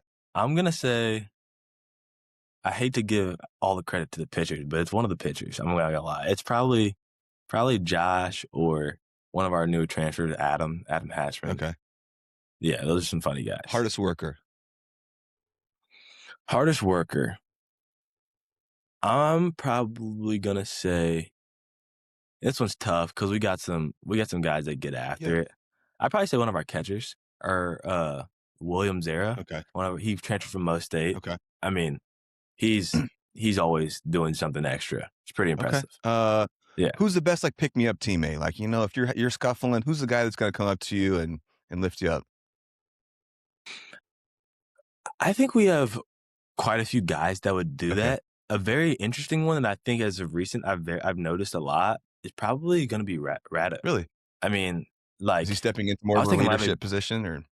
yeah, I think that and that's what he's kind of taken on. And he's always been a good guy. I've always loved talking to Rado, Yeah. but I think that's one of the special guys on our team. I mean, yesterday I was taking live ABs and I was like, I was doing well, but like I'd like miss a pitch and I'd like step out and like I'd readjust myself. And it'd be like 2 strike and be like, come on, bro, you got this. Like, relax, you're good. I'd be like, bro, you're literally catching the pitcher right now. What are you talking about? I mean, thank you, but like, you know what I mean? So yeah, I think that Rado's my guy. All right. That's one of the guys. I love that. Here, this next question, and I'm going to be honest with you. I asked this to all the Murray State guys, and I was so disappointed. Who is the best dancer on the team? Someone can cut it up a little bit. Who's sliding? Who can dance? Okay, I think once again, I don't know. And why they said nobody. I was like, what are you talking about? You don't know who the best dancer is? Nobody. Yeah. No, we got some guys. We got some guys that'll dance. Okay. I think our best dancer is Josh Newell. It's so funny because when you see him on the mound, you think he's this like serious, super, and he is. When he's on the mound, he's this different type of guy. Yeah. But if you take him outside of the mound, he's insanely goofy. Really? And he'll dance a little bit. Okay. Do you have a celly? Like for what? Like if you hit a double or something you get on, you're gonna celebrate to the team. You know, a little something. What do you got? Yeah, we have a little. We're still in the works for our double celly. We haven't really set on something because we have so many different ideas and everyone's clashing heads about what they think. Okay. We haven't set on something, but we got a couple lined up. So you're like a team thing. Like everyone will do it. Like if you do something tight, like Yeah, like we like to do it where like we like to do it where like everyone's gonna do the same thing and like everyone knows what it is. It's better when it's like an inside joke. Yeah. Like last year when Murray had one. Yeah. I don't know. They did some boom thing. Yeah. I'm sure it's something to do with them, but I have no clue what it meant. Speaking of, you guys obviously played Murray and you play him every year. I know it lined up. Was it crazy to see them go on that run that they went on? Like, man, this is wow. A mid-major can make it, you know? Right, exactly. I think that's was the craziest thing for us because I do feel like last year we competed with Murray super well, right? It was 2 super close games, which was super cool, right? And they're always a really, really good team. And so I think that was a special thing for us to open our eyes. We were like, wow, That's possible. we went and we competed. That's baseball, you know what I mean? Like we went and competed against these guys, and then now they're out competing against whoever Duke and Arkansas and all these. Yeah, exactly. Yeah. Right. Awesome. Can anyone dance? Or sorry, I already asked that. Can anyone rap or sing on the team? We got anyone? I feel like every team has the guy that does one or the other. Like somebody wants to be a musical artist. We had another senior that graduated last year, but he had a whole studio in his room. Like he would bring his like computer and stuff, and he'd make beats and he'd rap. Yeah, he was actually really good. Yeah. Do you have a nickname? Yeah, a lot of people call me ISO. Okay, that's tight. Yeah, even PJ calls me that too. They call me ISO. I'm with that, and with like number one, you know, that kind of right.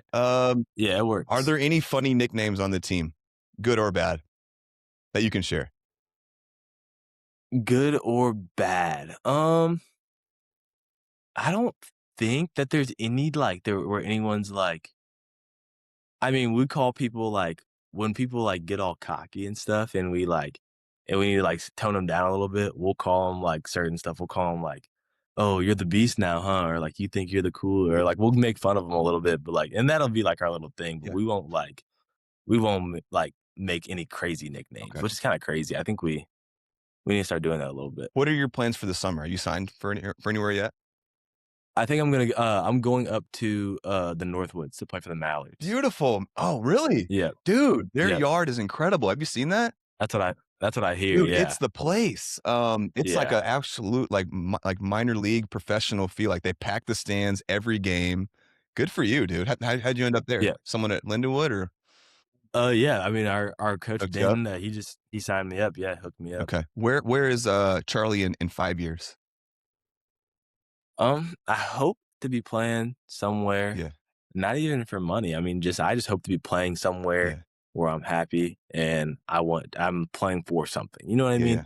Whether that be in a independent league or wherever that may be, but pro ball is definitely the I love goal. that. Looking back now, obviously your career is relatively young. What are you most proud of so far of what you've accomplished? I think what I'm most proud of is, and I say this with a grain of salt because obviously it's to a certain extent, but I think the adversity I've overcame in like all aspects of the game, even talking about like guys saying I'm too Right. small and then guys saying I can't hit and I can't play at this level, blah, blah, blah, et cetera, et cetera. I feel like that's the thing I'm most proud of is that like, and like I said, I'm so grateful for my parents because my mom said this to me the other day, but like every time someone doubts me of something that I keep proving them Yeah. wrong. And like to this point, I've been successful at every single one. Every time someone said I can't do something, I've been able to do it. Yeah. So I think that's, especially with me who's always worried about like am I capable of doing this? Am I capable of hitting at this level? Am I capable of playing at this Yeah. level? Like now I feel like I'm proud of myself for coming this far and overcoming each one of those obstacles. I think that's been huge for me. Man.